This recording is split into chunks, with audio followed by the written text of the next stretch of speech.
Good evening, everyone, and welcome along to the final round of the VCO ProSim Series. It's been an enthralling last couple of months where we've combined the real-world drivers with the sim racing world and fought over 7 different rounds up until this point across different tracks, voted by you, the public, in the Dallara F3 machine. And last time out, it was Sage Karam and Matt Backham who took victory for Coanda, but unfortunately were not able to stop the challenge in the championship of Joshua Rogers, who had taken many a victory before that. We also have the fun race, where we just throw random cars and random tracks at our drivers and see how they fare. Max Beneke didn't even realise there was a championship, but he won the championship last time out. So although we have the real drivers racing tonight, none of them have enough points to be able to challenge Max at the top of the standings. So we have already handed out 2 of our trophies, to Max for the fun race and to Joshua Rogers for the championship. Josh, approaching the final round with the title already sealed, are you kind of relaxed? Not really, no. Obviously, Ironton's championship is still very much alive. Obviously, we, the result only needs to be solid tonight, but we're going to go out there and do our best job. Obviously, I can only do the best job I can, so I need to make sure that I'm on my game and, putting in that strong performance for him. In terms of the season overall, you've competed in so many different championships. How does this championship rank amongst the things that you've experienced on a racing? It does rank quite highly. I think from the organization standpoint, it's been fantastic. And being able to, compete in a series that's been a little bit different to what we're normally used to, I think, puts it in high regard. Obviously, yeah, it is very different. Maybe it doesn't hold the prestige as something like PESC does, but it's still... Not yet. Yeah, exactly, not yet. But no, it has been a really, really exciting championship and fun to be a part of. And I guess it's the start of something much bigger. So it's cool to be able to have, been a part of that inaugural series. So out of all of the rounds that you've participated in, what's your sort of season highlight, other than winning the championship, of course?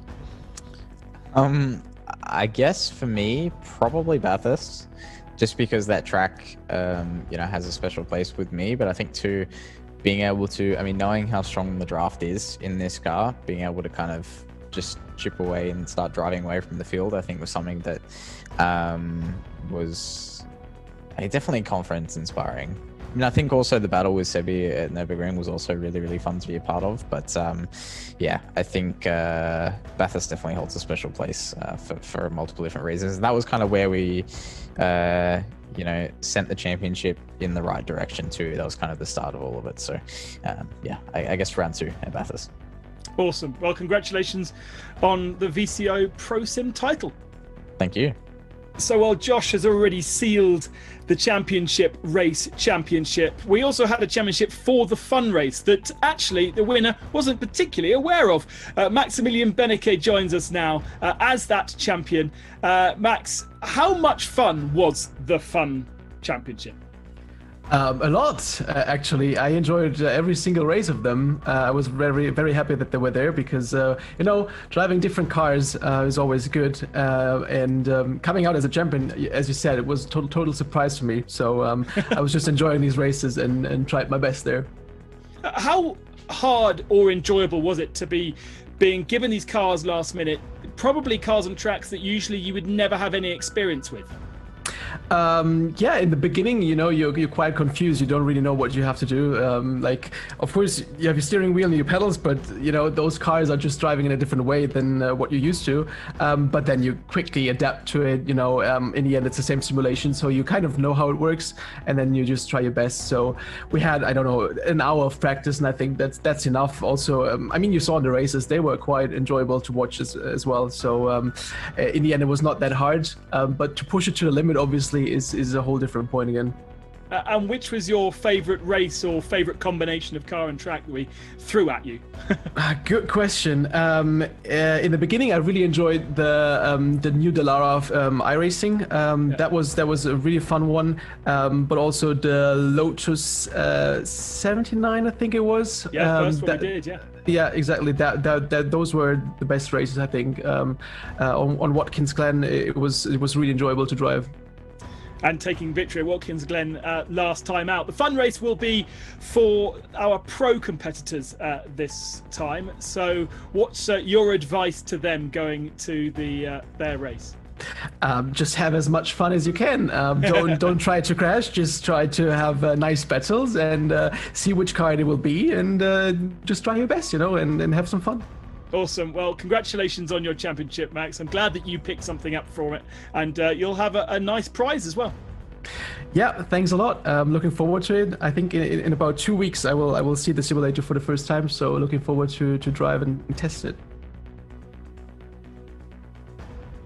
A brand new Sifat simulator heading to Max Beneket's way. I wonder how that might change the way he drives if he decides indeed to use it with an amazing array of kit. We'll catch up actually with Jan Vennegoor a little bit later on in the show from Sifat Performance to talk a bit more in detail about their involvement.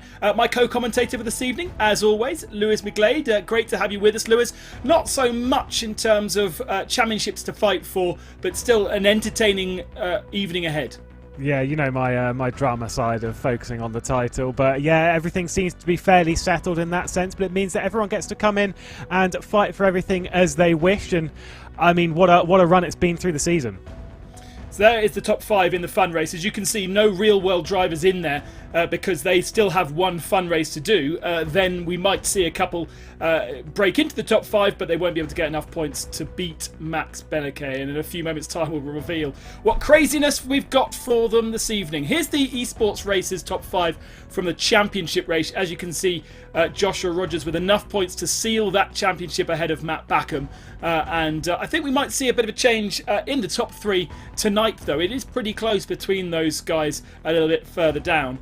And of course, they are partnered with pro drivers and they should have the same championship, but sometimes the pro drivers have not been able to join their teammates or have different teammates, and therefore it looks slightly different. And there is still a possibility that Sage Karam could beat Ayachan Guven, but very, very slim. So still things to fight for this evening.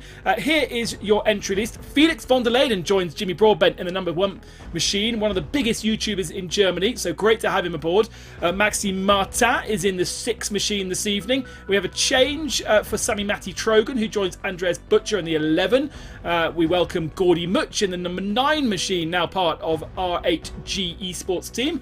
And there is the car that is fighting for the championship, Sage Karam and Matt Backham in the 16. Will Stevens will be joining us with Erkan Berkay. We've got Bo Albert again with Jordan Caruso in the 37. Adam Christodoulou, Ben Hitz, and Norbert Kiss, actually a truck driver from Hungary, with Bence Nemet.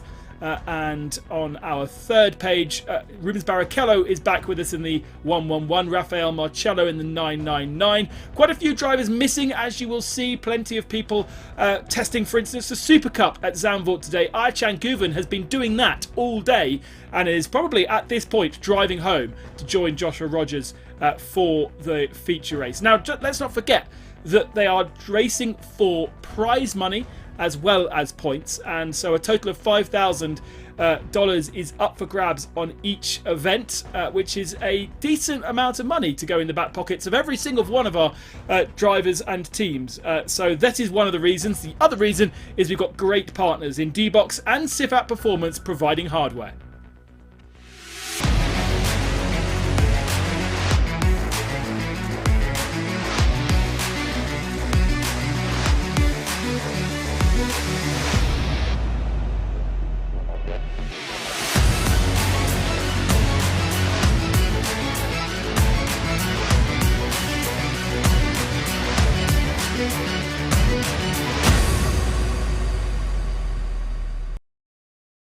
We've had such fantastic backing from various platforms and sponsors in the VCO ProSim series, and Max Beneke, for winning the Fun Cup Championship, has benefited from a prize from Sifat. And joining us now is Jan Benninger, the driver for the performance team of Sifat.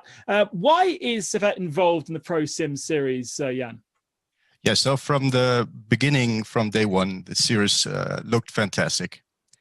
Bringing like 45 real racing drivers and sim racers together seemed like a tall task, but VCO pulled it off. And as a brand and as a company, we just had to be a part of it. It's that simple. And so we became partners, the VCO and Sifat. And I'm very proud to represent Sifat performance in the VCO Sim Series. Tell us about the prize that Max will be receiving in a couple of weeks' time as the Fun Race champion. Yeah, he receives a Simulator Pro from Sifat Performance. This high-end simulator will be fitted with a direct drive wheel from SimCube, the SimCube 2, a 49-inch curved screen, and Heuskenfeld pedals. An amazing prize, really, really cool. How has Sifat experienced the last year or so in esports racing, given the massive boom that we've seen? Yeah, we as a company, we've seen a great increase on demand in our products. We have several real racing teams or drivers or even sim racers that have Sifat simulators at home or in their factory. And we see that they realize that it's an opportunity to be prepared, to be better prepared for races. Yeah. And even going to circuits where they haven't been before. You could just sit in the simulator all day and practice it and learn the circuit. And that will definitely improve the race weekend on itself. Yeah. And you can improve your technique on the simulator, the simulations that we have today, and the motion in the simulators are pretty good. So they give the right feeling as how a car handles on a particular track. Yeah, they're really happy that we can provide them with a motion simulator, and they see improvements already. Awesome. Well, thank you very much for joining us, and I hope you have a good evening in the final round of the VCO ProSim series. Thank you very much for having me. And Somil Aurora will be joining us as well as our community leader in the chat. So make sure that you're chatting with Somil throughout the evening, and he indeed will be chatting with you. You must be excited for tonight to see the different combinations that are starting to kick off. Oh yeah, absolutely, Ben. What I'm really intrigued to see is what's going to happen in the fun race, because we actually have a pretty outrageous combination for you, and there's a great sense of excitement within me, and we shall show that to you right now. So the fun race, of course, it's having a 20-minute race, which literally goes by the name. You just go out there and have a lot of fun. And you've only got one group of drivers competing in there. So today we've got the real world pros taking part in that particular race. And the layout has just been announced very, very early on in the day, so the drivers have no idea. And this is it. Take a look at it. The almost uncontrollable Lotus 79 of all the places in the world at the Nürburgring Nordschleife. It's just a bonkers combination. And as Ben, you simply put it before the broadcast in our pre-race discussions, it's going to be survival of the fittest, quite literally here. Yeah, absolutely, Samuel. There is the Nürburgring Nordschleife, the VLN combined version, if you're into your stats and iRacing and you know exactly what we're talking about, to try and get the Lotus 79 around. I should know how many corners it has, 144 I think off the top of my head, with very little runoff area at any point in the circuit is going to be such a challenge. Throw into the fact that these are not the pro sim drivers. These are our real world drivers, Lewis, who have invariably not generally got the experience or technique and certainly to throw around a car that they probably never have driven.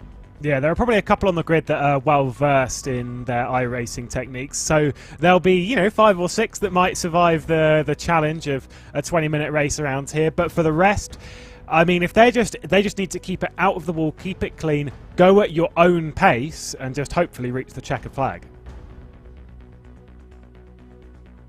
Yeah, the race itself won't be any longer than our usual fun races, just 20 minutes. So not that many laps to get done. They don't necessarily need to know, they do need to know every single corner, but they'll only visit those corners a couple of times. Let's get over to lone qualifying then and see how it's getting on, because we have already started.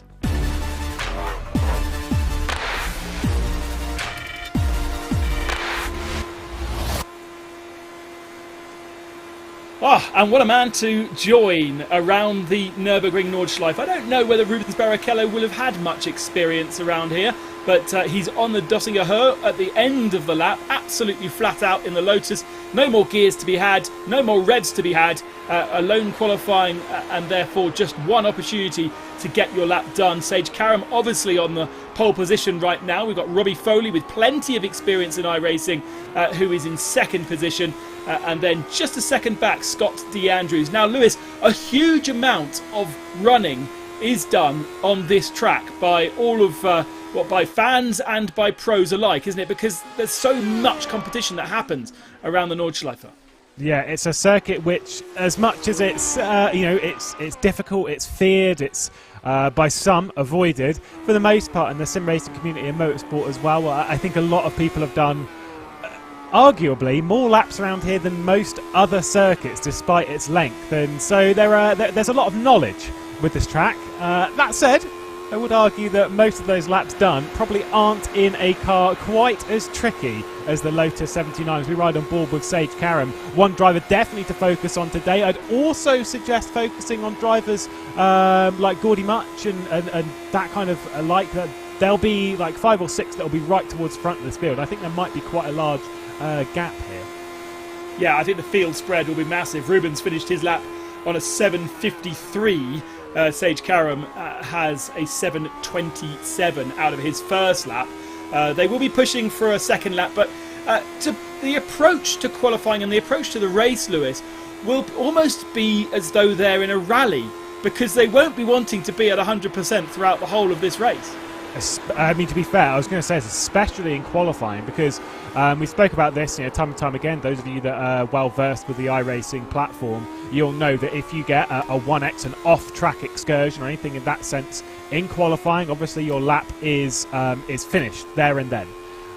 So that's obviously not ideal. And in this qualifying session, you can't have that. You can't afford that, because if you're starting 30th, even down towards the bottom end of the top 20, you're going to struggle to come through the field because you're in the danger zone at that point.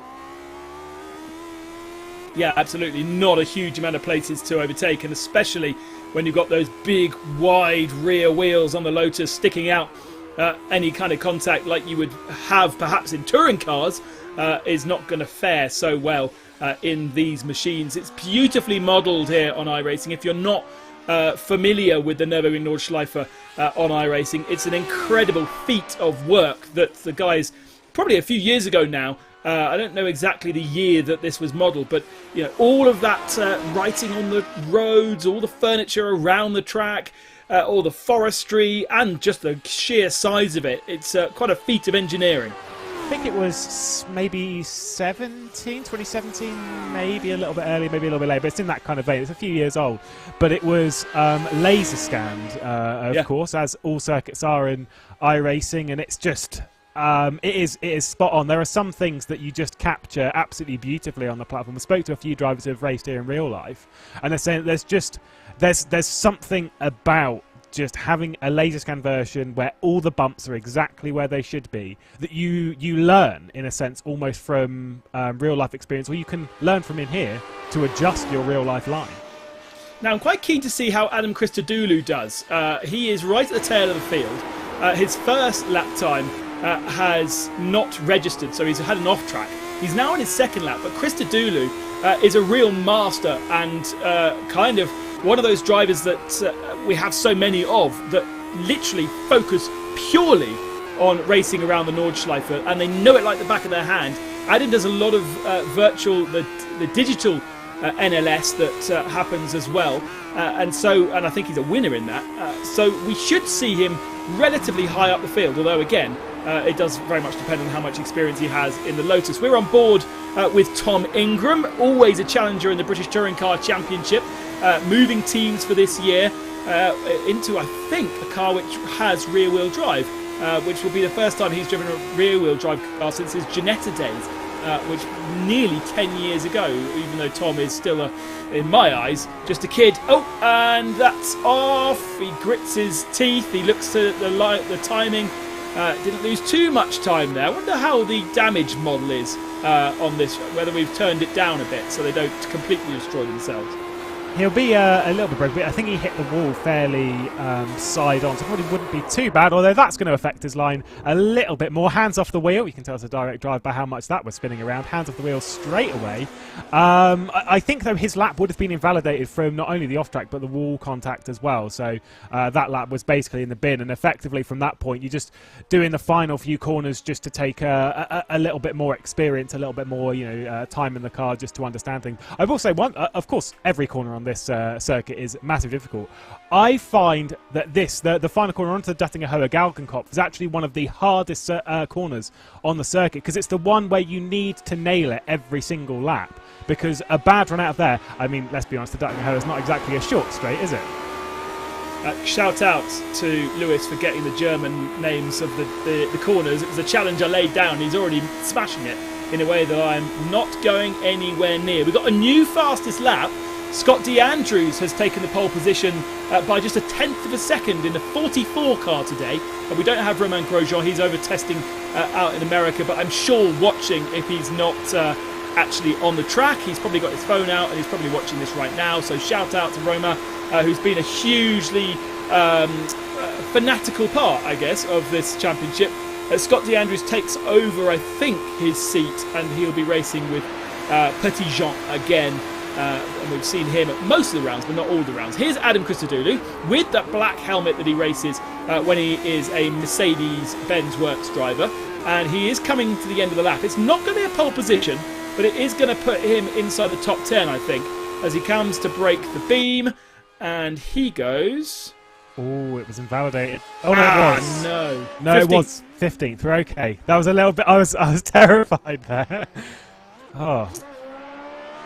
So we have a total of 35 drivers in this fun race. Aychan Guven not with us, although that does not prevent him from taking the start of the championship race, as long as the traffic is okay from Zandvoort, where a lot of the drivers that have taken part in the VCO ProSim Series are today testing for the Super Cup Championship. So the likes of Lauren Heinrich, for instance, also there today. But Aychan Guven close enough to Zandvoort to be able to get in the car, and probably got a Porsche, so he could probably drive relatively fast once he gets to the autobahns, and try and join his teammate Joshua Rogers in the championship race, which he's still got about half an hour, so he doesn't have to worry about this one, but we look forward to seeing him a bit later on. So 35 cars in total, 25 cars with lap times, so about 10 that have not managed to set a time at all. The likes of Jens Klingman, you would also expect for him to have been able to get a lap time in, knowing the place well. Phil Dennis, who's been a right star when he has joined us in the VCO ProSim over the last couple of weeks. He's done 2 laps, neither were validated, so he will start the tail end of the field. Yeah, Will Tregurtha as well down there, a driver yet to set a time. Was a little bit harsh on him a few days ago. He was asking me not to be too mean against him on a broadcast, but we'll see when it comes to race time. Got a lot of work to do to move up the order. Sindre Setzer, that was another driver that I was going to say hadn't set a time, goes up to 3rd place, all within a second at the moment, the top 4. As much as we go to a normal racetrack and we'd think, oh, a second between the top 4, that's pretty terrible. Well, obviously around here, a 7.5 minute lap, that's pretty tight. And if you're in the slipstream during the race, it should make things a little bit easier to contend. Got Norby Kiss in 7th position, who is a very, very famous, celebrated truck racer. And Norby, I think, is the champion of their digital series that has been running actually over the last couple of months. It kind of it was running end of last year and all the way through lockdown. And I think Norby, he's a multiple champion in the truck racing itself, but also in the digital world too, and sits in 7th, just behind Gordy Much in 6th, Sammy Matthew Trogan 5th, Robbie Foley, 4th, Sundre Setas 3rd, Sage Karam 2nd, and Scott DeAndrews is on pole at the moment. Sundre Setas is in the top 5. I was wrong earlier on when I read the championship graphic for the fun race. He is in the top 5, and he is the best of our pro drivers in the fun race championship. Yeah, it's been tight in that side. I was going to say when it comes to the pro side, when the pro drivers come into this, we watch Fordenas come to the line, and he sets his time. Or did he set a time? Yeah, 10th. 10th. Oh, yes, so he did. The pro race has been, in this side, dominated by one person, which is Heinrich, who's won 2 of the 3 races that the pro drivers have taken on. The only one that wasn't was that Indianapolis, that amazing race with Delatraz. So this is really someone else's chance to step it up. Yeah, a kind of a bit of a random one, the oval race, in terms of getting our championship. So here is the grid then. Scott DeAndrews in the 44, alongside Sage Karam in the 2. Sage has recently won the iRacing IndyCar Challenge. I think it was round 2 that he won around the oval.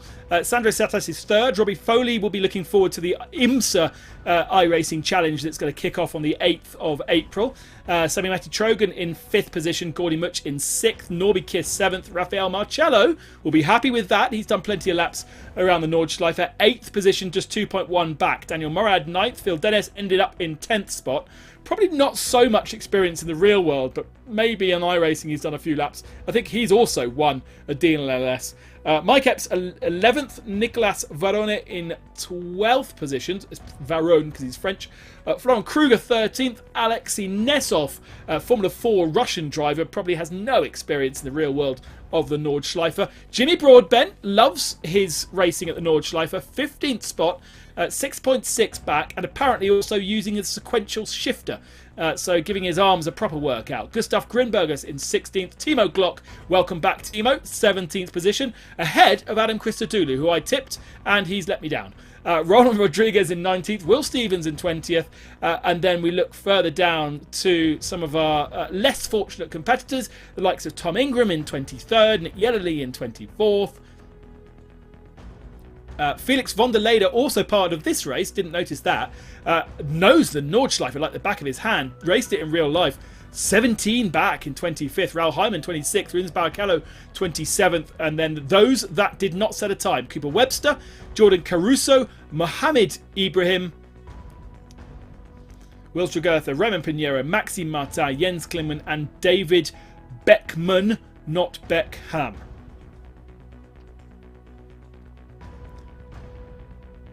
So, we will get that race underway in just a few moments' time, Lewis, and only 3 laps. It's like a World Touring Car race.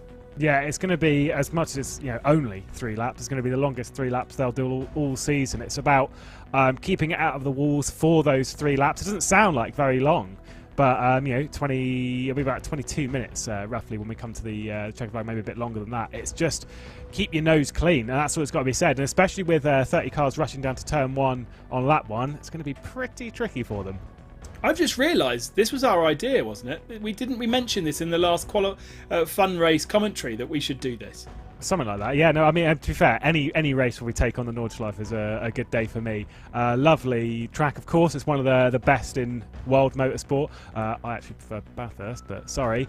It's just a circuit which has so much character. I know, I feel like I've just really I've got myself in trouble here.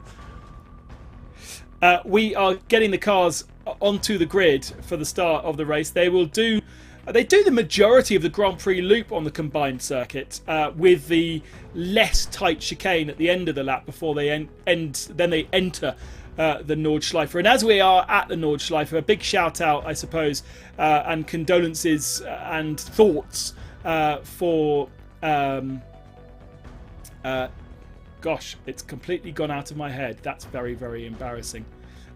Sabine Schmidt, that's the name I was looking for, who sadly passed away with cancer a couple of weeks ago. The lady, the queen of the Nordschleife. We know her mainly from the likes of Top Gear, but of course an incredibly competitive German.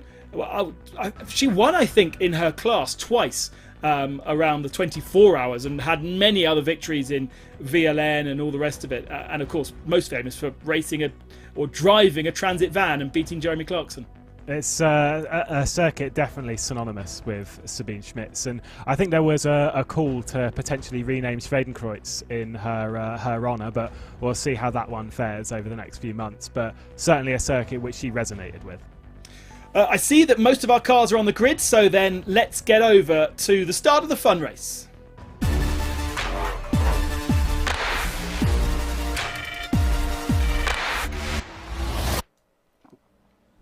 There they are. What a beautiful sight. Once again, the livery master has done his thing and they look splendid, all lined up. It seems to go on forever, the amount of cars that we've got here, and it's going to be a standing start, so there's going to be a huge amount of wheel spin, no doubt, from these cold tyres, and actually most have done pretty well at getting the cars off the line. I don't think it was a very good start from Sage Karam. We're going to have to get used to these new liveries, so bear with us as we do the first lap and try and identify. But Sandre Setas, I believe, has got himself up into the lead of the race, and these cold tyres will be really difficult to control for almost the first half of the lap, this first lap. I see a lot of tyre smoke further back, and I think we already have some people who have visited the pits. Rubens Barrichello is one, Will Stevens is another, and Maxime Martin are the three who have already pressed escape and headed back to pit lane. I don't know whether we've got our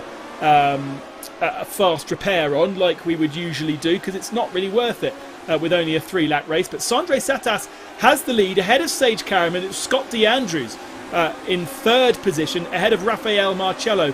He's made a good start from, I think he was 8th qualifying up to 4th. Yeah, really, really good start from Setsas and Marcello.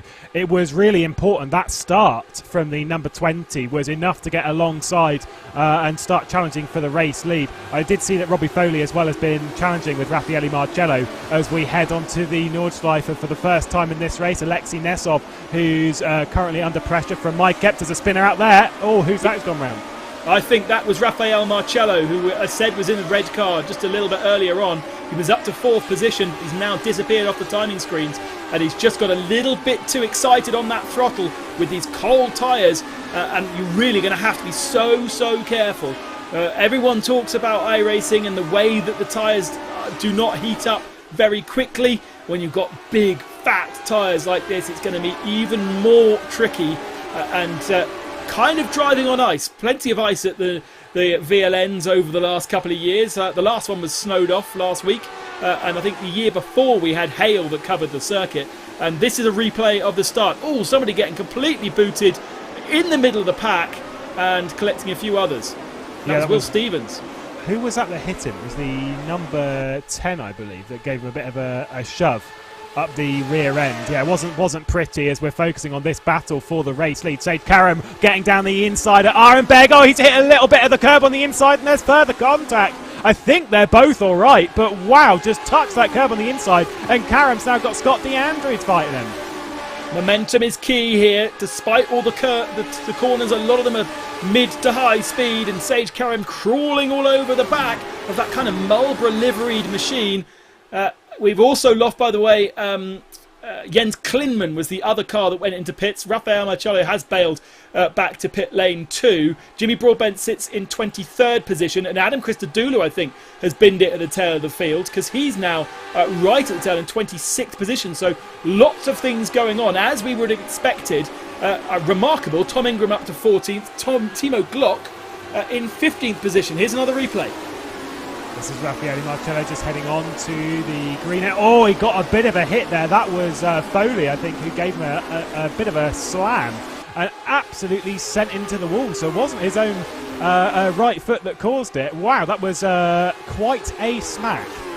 Yeah, but he tried to load up the front tyres coming off the Grand Prix track and onto the Nordschleife, and there was no grip on the front tyres. Ran wide, then kind of tried to close off the corner, but there was already somebody there, and he would have known that because obviously on iRacing you have the spotter that tells you car alongside, and ultimately he just closed the door too much. So Rafael Marcello unfortunately now in the pits. Adam Christodoulou is coming to the pits. Jimmy Broadbent unfortunately is also in pit lane. So as I said before the broadcast, tongue-in-cheek, we are going to have no cars left in this race. We are down to 26, and all of these guys have got to keep it on the island.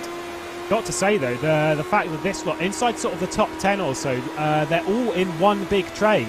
As we're trying to fight with Scott DeAndres is on board with Robbie Foley, who just runs it out towards the grass. This is so incredibly fast, approaching speeds of 180, 190 miles an hour. Should have that one sorted before we get to the left-hand kink at the Moot Curve. Drops back in line to Scott DeAndres. Karam and Setsas as well are battering out ahead. Yeah, they were side by side at exactly the same time. Oh, we've got a fifth person in. They're still side by side, wheel banging, and is that Norby Kiss trying to get involved in it? Scott DeAndrews in fourth position. I think Norby Kiss behind, Robbie Foley in third. So Scott DeAndrews holding on to that position, but inviting Norby Kiss to join him, and Sammy Matty Trogan now, and Daniel Morad and Phil Dennis up to 8th position. Then there's a gap. But as you say, it's pretty much one train of 8 cars for the lead of this race. And as we get onto the Dottingerhoe, that's only going to close up.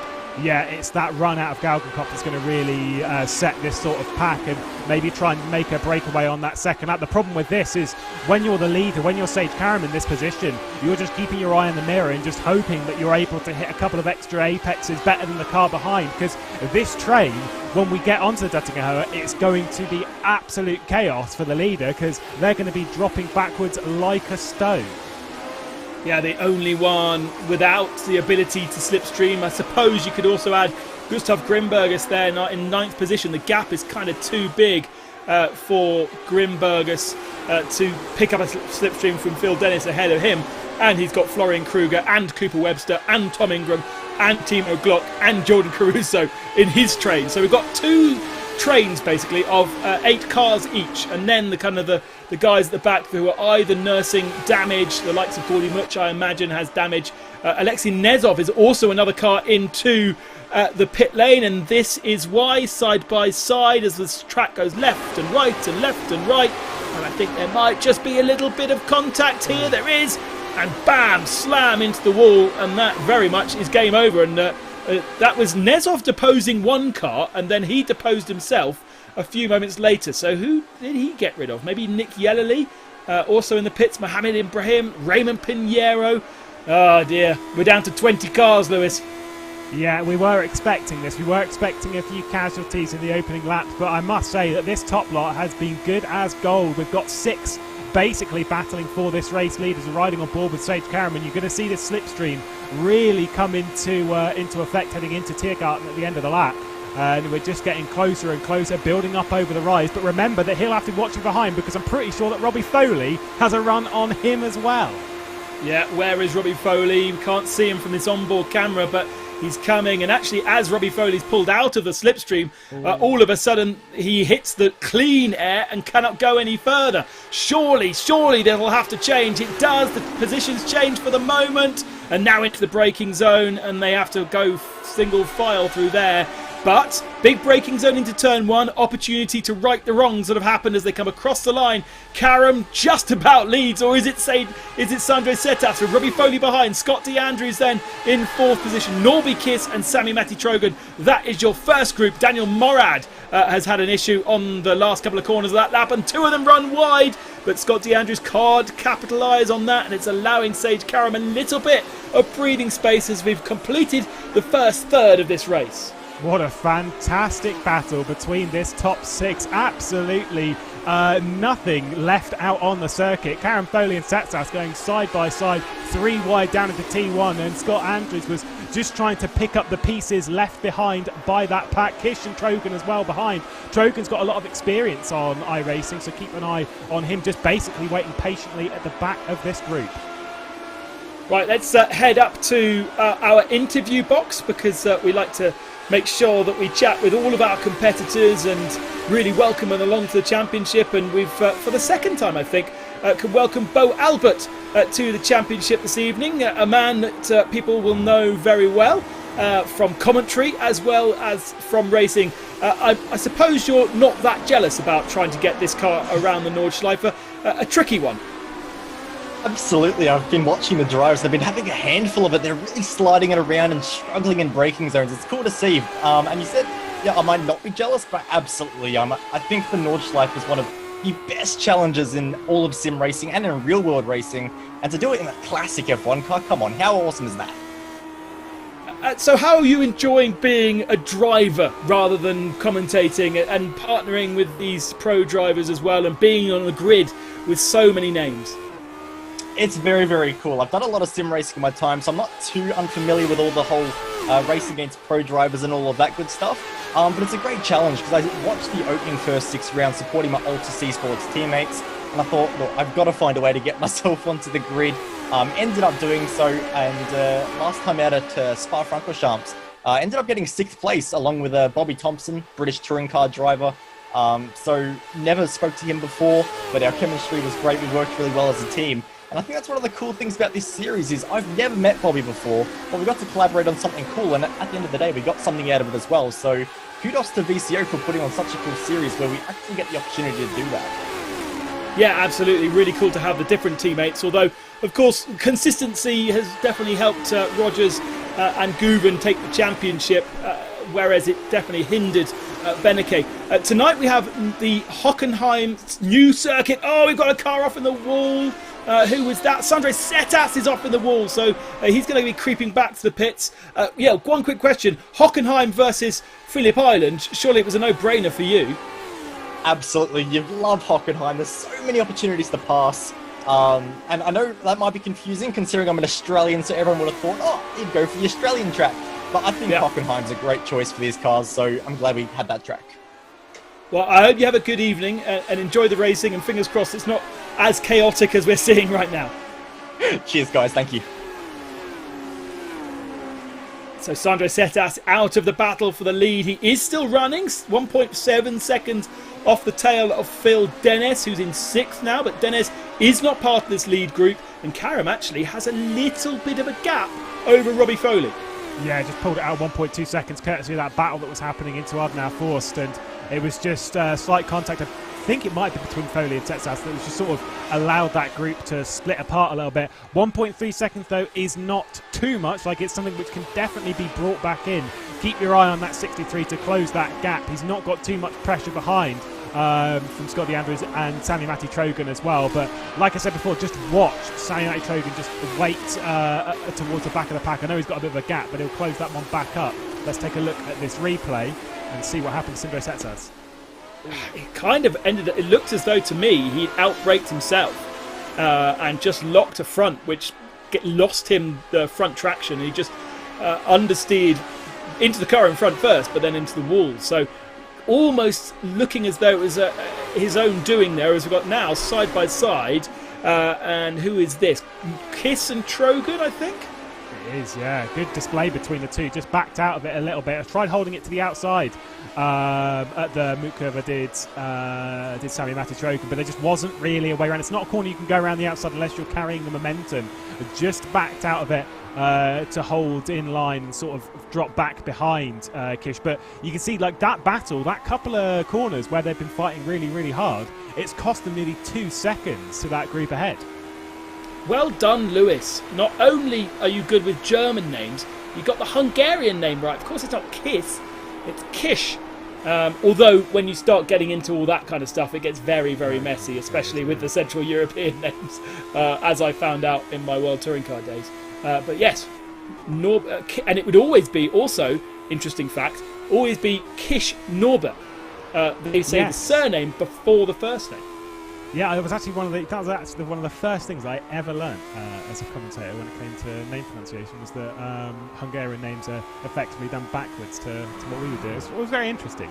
And yet us English people still call him Norbert Mikulic rather than Mikulic Norbert and the like. Yeah, unfortunately we just take over and just do our own, which is really horrible. But to be fair, if you're ever at a point where you really dislike how I'm saying things, you're free to message me and I will hide. alas, this battle at the moment is definitely one that I'm pretty sure Kish will want to be hiding from. As it stands, he is still under an awful lot of pressure from Sami Matti Trojan, and that 1.5 second gap to the group ahead, he needs them to battle if anything's to happen. I think Phil Dennis has had an issue. Oh, I think there was an issue behind. Oh, that's a shame, because Phil was one of our strongest competitors. We've seen Daniel Morad in the pit lane as well. He had an issue. I don't think Sandro Satas has gone into the pits. Yes, he has now. Oh. But Phil Dennis has escaped into the pits.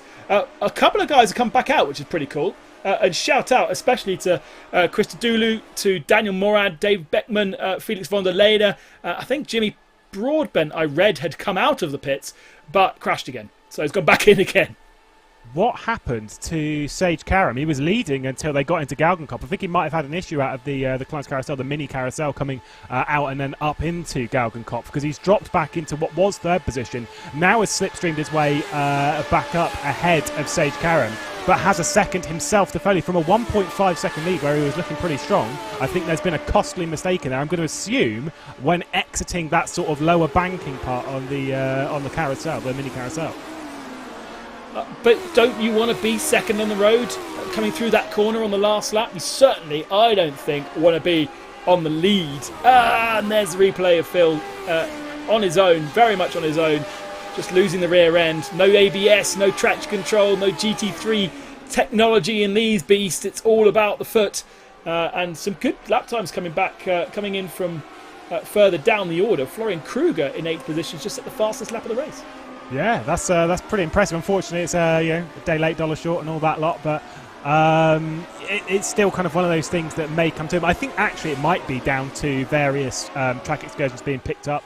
If you get a 1x, your lap doesn't count, etc. Yeah. And so I think part of that might be playing as to who's setting what is the official fastest lap of the session. But this battle for the lead, I mean, Karen was pulling away.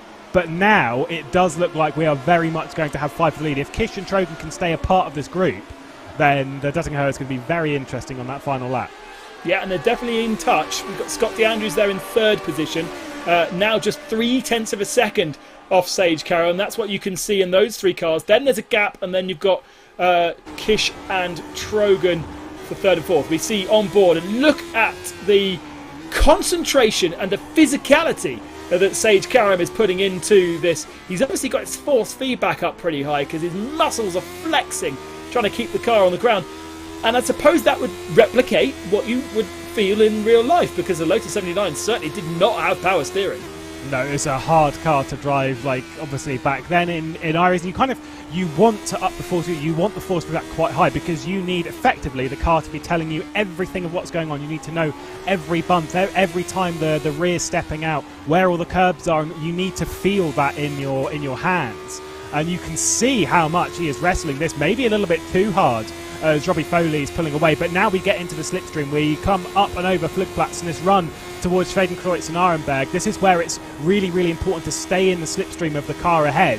But of course, again, must remember he has to keep his eye on his mirrors as well, because you can tell that Scott DeAndrews is not waiting around.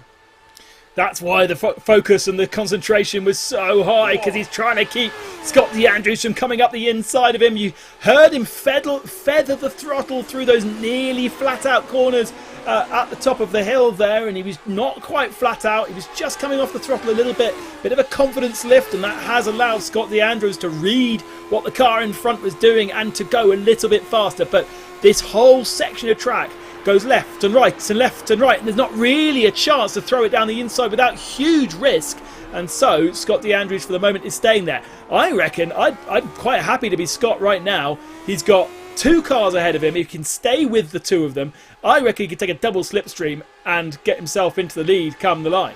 He needs to make sure, though, that not only is he nailing the rest of the circuit, particularly towards the back end, but also that the car ahead of Sage Karam is nailing it as well. Because if Karam's making mistakes, if he's dropping back and saying, oh no, he's gone off the road, it's Scott DeAndrews just coming into Callanhard. I think he's wrestled it back onto the race surface, but that was potentially a very costly mistake. It's allowed Kish to get back part of it, but it's cost him maybe a second to the cars ahead. That is risky stuff, and potentially some damage as well. Yeah, Scott now falling into the clutches of the cars behind. So Norbert Kiss and Sami-Matti Trojan now form a 3-car train for 3rd position. That to me looked like Robbie Foley was running a little bit wide as well. I reckon these tyres are not what they once were. Big long laps. Remember, we're on a fixed setup, and some of the fixed setups in iRacing are quite aggressive on their tyres. A lot of work going into the tyres here, and I'm not quite sure where they're getting the grip. But Scott DeAndrews has got his head back down again and instantly cleared those cars behind, and is now trying to get up onto the lead battle. We have traffic ahead of our leader, do we not? There it is. I believe so. Does he hit the wall? Yeah, a little The bit. lightest of touches. The thing is, what you're going to see, particularly out of the carousel, you are going to see, and to be fair, rightfully so, you've got nothing to lose in this scenario. Scott DeAndrews is going to come out of the carousel and is going to absolutely push. Every apex is going to be maximised. If you crash, you crash.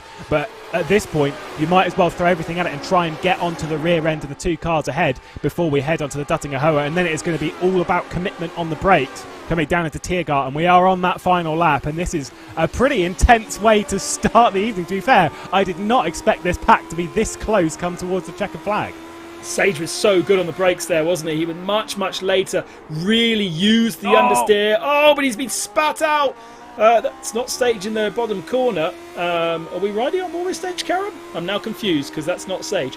But getting spat out of the carousel there, and you lose a lot of time. Of course, it's Robbie Foley ahead, who we were watching going through the carousel, watching the physicality on the wheel.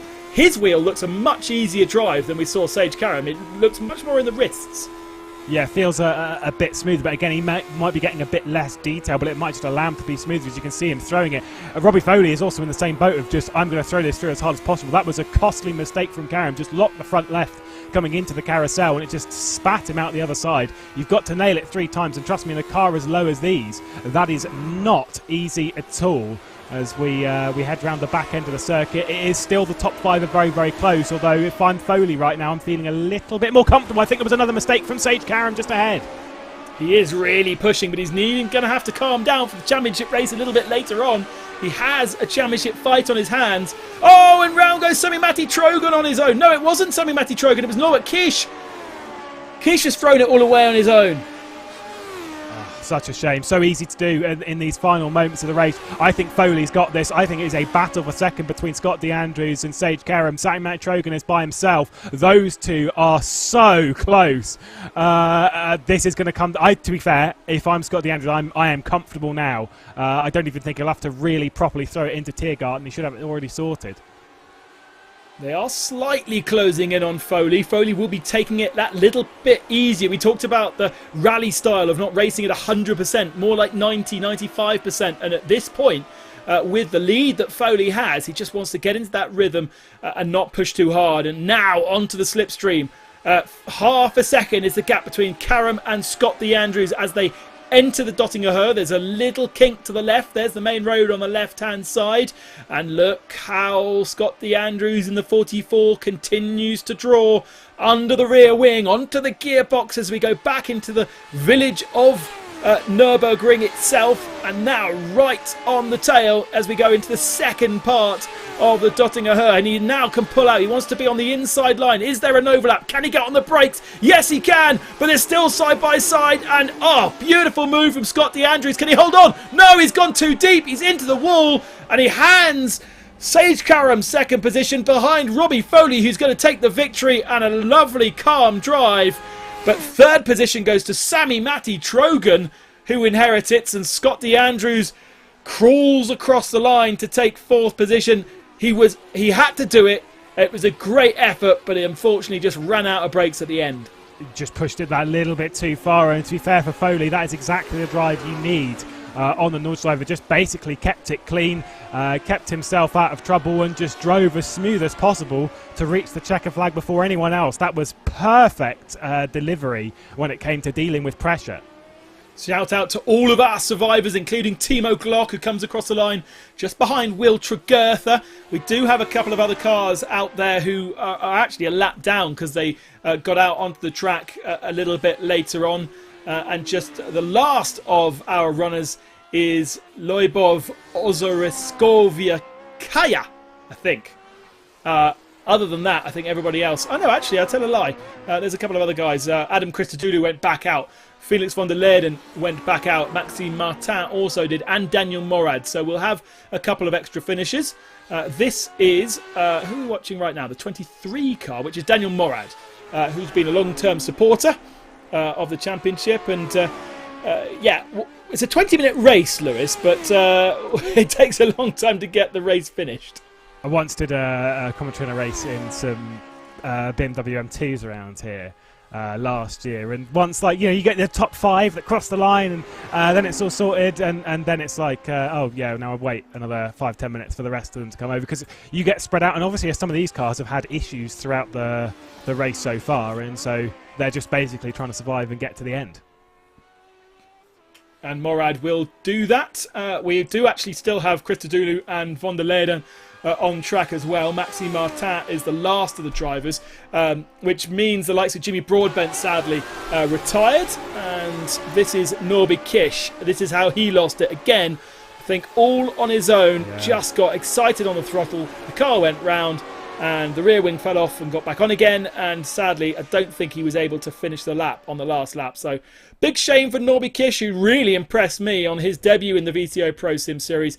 Another awesome, different name to join our pro drivers. Robbie Foley has impressed ever since he joined iRacing and all of the high-profile events that we've been privileged to watch over the last couple of, a year now. He beat Sage Curran by 1.7 seconds. Trojan gets the 3rd spot ahead of Scott DeAndrews, who ends up in 4th. Cooper Webster, a quiet race, inheriting positions to 5th. Gustav Grinbergus in 6th. Florian Kruger 7th, Jordan Caruso 8th. Tom Ingram in the top 10, very impressive from a British touring car driver who I don't think has done any racing around the Nordschleife. Roland Rodriguez in 10th position, just over half a minute down. The rest of the survivors, Will Tregurtha, Timo Glock, Niko Wierzbowski and Lyubov Ozoroskovia. Norby Kiss, I don't think finished, but he was a lap down. Mike Epps did finish. Phil Dennis, I think, finished as well. Gordy Much, Daniel Morad, Sandra Setas, and the rest are all retirees or crashers. So we really only had about 13 survivors out of the whole of the championship.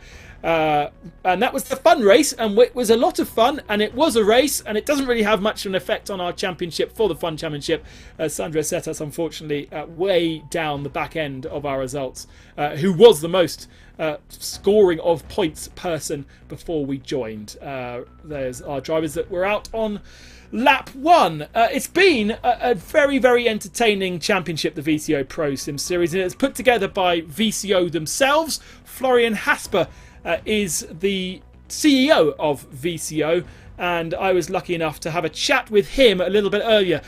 Listen, keep your ears peeled, something massive in this interview. Florian, we wanted to get you on firstly and congratulate you on this VCO ProSim Series and find out from your perspective as the organizer how it's gone. I mean, Ben, you've been involved from the word go in this project, and it started all as a very tiny idea, I would say, in the mid of 2020. Then we started talking to drivers about it, and to teams, and to the real world pros for sure. And then it started going, and I'm very happy with how the whole series developed. I think we had amazing grids, great people on there, well-known faces from the real world, but we also had the best of the best from esports racing, and this was the goal and the idea behind the ProSim series. And so I'm just very happy how it all turned out, and now that we are at the end of the season, I can just say it was good fun for us, and that was the goal. It's all about having fun, but also about being competitive, and I think that was a good mixture that we managed to provide with this series. Having the very best in sim racing, of course, but having some incredible names from the real world of motorsport, such as Verstappen and Grosjean, how have they fed back to you of their enjoyment? I mean, they were they were genuinely, I would say, supporting the series. And this is just amazing. And I would just want to pass a big, big thank you to Max, to Romain for their great support. Also Rubens Barrichello, Timo Glock for sure. I mean, he was one of the driving forces behind the whole project, and through all his contacts into the real world, or into real world motor racing, this definitely helped us. And I can just say this was tremendous, and I really believe these guys when they say that they enjoyed it and they had a good time. And as I said, this is what it's all about. And of course, it helped us to have them on board, and this was part of the concept of the series. But by the same token, I have to say that it helps us as well to have Josh Rogers there, Max Benecke, all the big guys from the sim racing world. And this is the exciting part of this concept. And and we really enjoyed it. Now, VCO have been really moving and shaking over the last year in the world of esports racing. I believe tonight we've got something absolutely amazing to announce. Yeah, I mean, for us, it's very important, and we are really excited about it. And I think we have a video that we could launch first, and then it's a bit clearer what I'm talking about.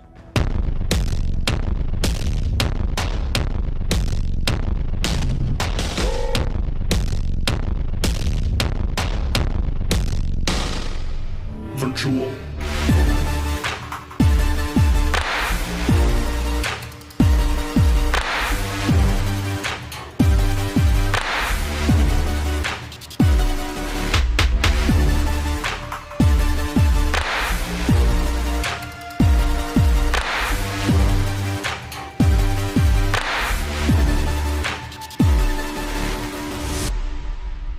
ERWC, the Esports Racing World Cup, across different platforms to find the very best team in esports. Where's this motivation come from to do such a huge project?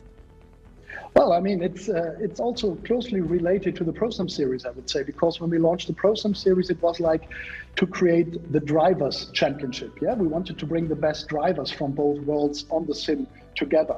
And now, in this process, we realized that we also need something for teams, yeah, because we really want and need to strengthen the esports racing teams, because these are the organizations that really drive the sport and this discipline further. And so we were again exchanging ideas and talking about it, and so the idea for this Esports Racing World Cup came up. And it's really about the teams and to find the best of it, or the best team around. And unique is definitely the 3-platform thing. So we are going to race on iRacing, on rFactor 2, and on ACC. So this. And why is that important? Yeah, it's important because VCO not only wants to be another, I would say, championship organizer on a certain platform. I mean, we love iRacing, we love rFactor, and we love ACC. We have ties to our partners on all these platforms, and there are many more platforms around that are also very interesting. VCO is interested in sim racing in general and in esports racing, and it's like we thought that combining or to offer a multi-platform event or a multi-platform tournament. This is something where we say, okay, this is a bit like what VCO is all about or wants to be all about. So it's very important to us, and to have a tournament format instead of a series format. Like, okay, so we start in April and we end in October. This is very much like motor racing or the real world motor racing, and we are absolutely convinced that we need to bring in more esports like aspects to sim racing, and so this concept and this tournament is pretty much this or the result of these ideas. Yeah. Well, thank you so much for joining us this evening, Florian. We're going to deep dive into the championship a little bit more on the VCO Esports Studio Show Monday at 8 o'clock. So I'm looking forward to having a long chat with you on that. But for the moment, we better get back to the racing. And indeed, practice is underway for the championship race, the final championship race of our season. Just a quick look back, Lewis, on what Florian has just announced. You're a multi-platform man like I am. No real favoritism, and it's a huge thing to have a multi-platform World Cup. Yeah, we get to see some drivers that sort of go from some sim to another sim, and they sometimes play a little, but they always head to one. Whereas this kind of championship sort of gets rid of that, where we want to see the best of the best, not only in one sim, not only in one type of car, we want to see the best in sim racing as a whole. And for me, that's really important because it brings the whole sort of world of sim racing together in a way that we've just not seen it before. Yeah, absolutely. And as I say, we'll deep dive a little bit more on Monday, 8 o'clock, with all of the little niggets and very interesting things, including a huge prize money. Here is what's happening in a few moments' time. The championship race, Real World Pros and Esports racers together. A 40-minute race with a pit stop where we will swap from our pro drivers, our pro sims, to the pro drivers to finish the race, leaving us a 6-minute pit window where that can be done. Now, the tracks are always voted for by the fans on Twitter. Hockenheim and Phillip Island were the two options, and an overwhelming amount of people choosing Hockenheim. That, for me, Lewis, surprises me a little bit. Surprised me as well. I saw the two now. Obviously, Hockenheim's a fairly popular track. It's also new to the iRacing service, and it is a great track as well for racing. You've got the run into the hairpin, which does provide some good stuff. You've got the through the arena section, which is always a bit of fun. But for me, Phillip Island is it's a classic. It's a great fun track that we don't get to race that often. But obviously, the community's spoken in the way that we see a lot in the VCO ProSim, and we're headed to the Hockenheim ring. And what's exciting about this track is that it is brand new to the iRacing platform, and therefore very few of our drivers have any experience at all. Chatting to Joshua Rogers earlier on, he said he's only just downloaded it. So even our very best sim racers will be learning this evening. So let's get into open qualifying and see how we get on.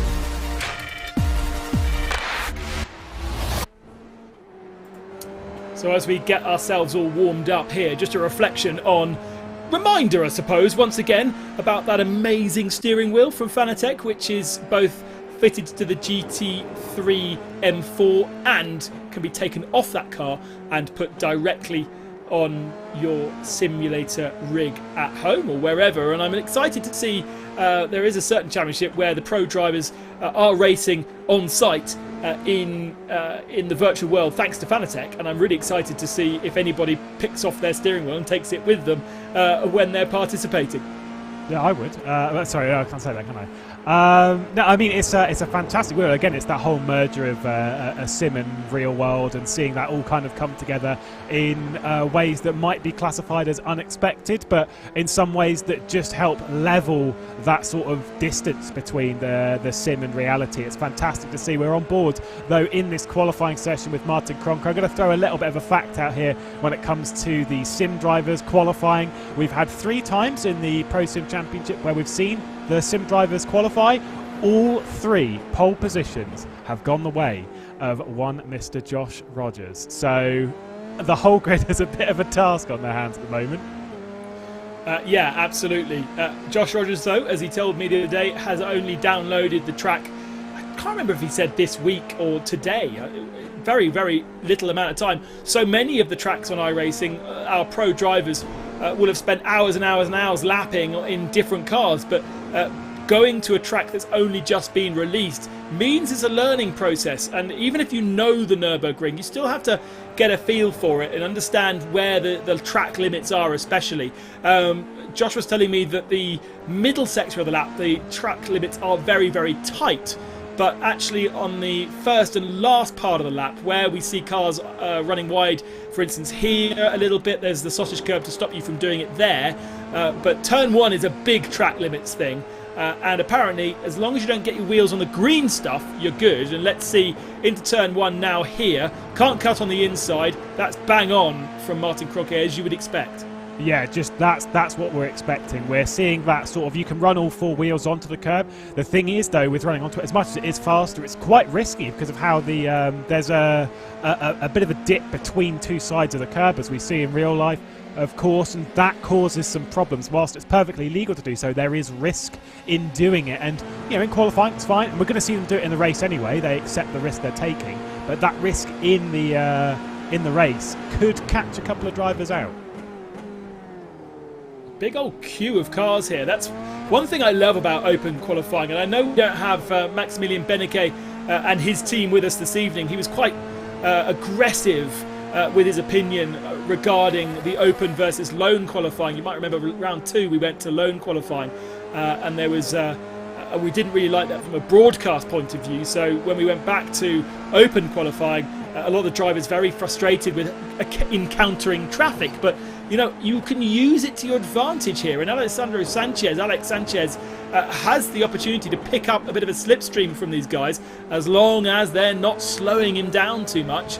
And I like that strategy. I like the ability to do that, to work with your team members, perhaps. I'm not sure how many teams we've got from MSI this evening for Alex Sanchez. But for the likes of Coanda, for instance, Joshua Rogers needs to find his Coanda teammates, even though he's racing them for the championship, and see if he can pick up a bit of a slipstream. There's a nice long queue, though, forming with Alejandro Sanchez, who now pops himself back up to the fastest in qualifying by 1.16 of a second over Jeremy Bootloop in second, who shares the car with Tom Ingram this evening, Jeremy Bootloop, and then the Karam and Backham 16 Coanda car is third, with Cronke sharing Mike Epps this evening. Usually he would be sharing with Bruno Spengler, but tonight it's Mike Epps in fourth, and then Morad and O'Meara fifth.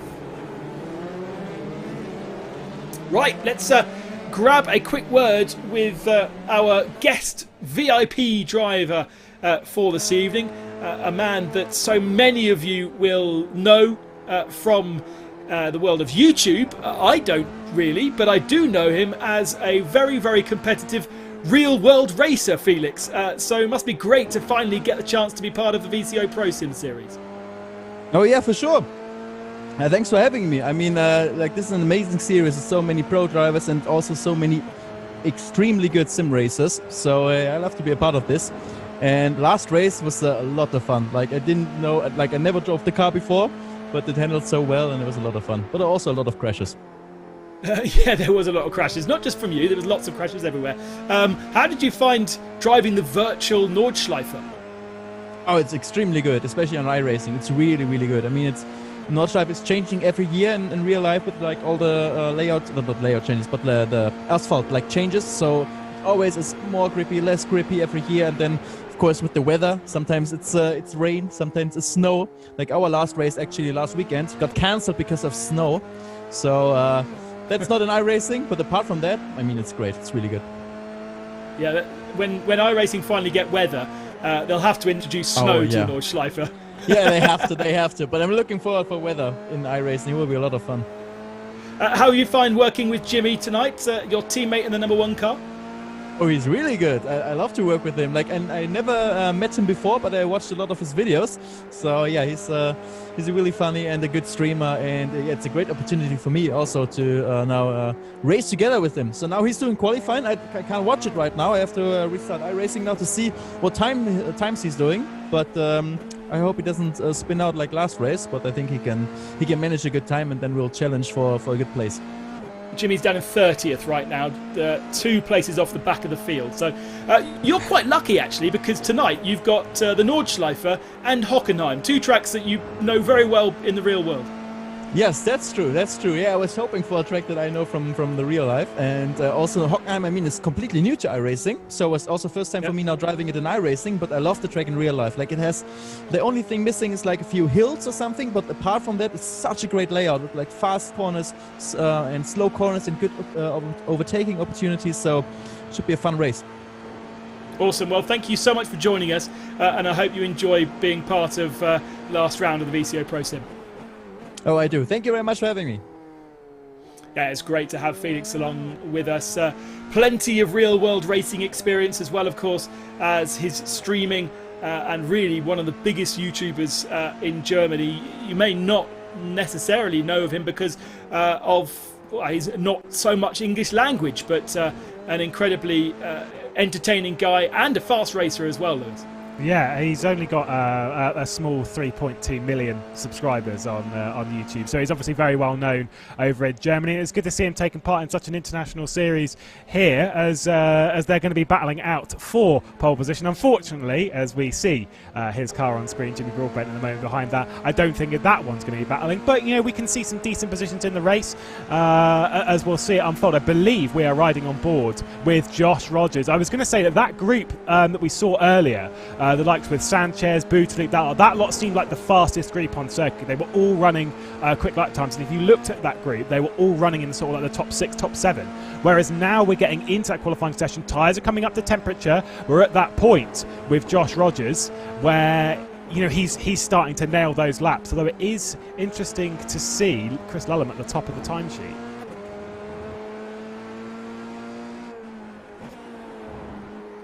That's such a cool view, isn't it? On the left-hand side is Ayachan Guven putting a bit of testing in, whilst on the right-hand side is Josh Rogers getting the qualifying done.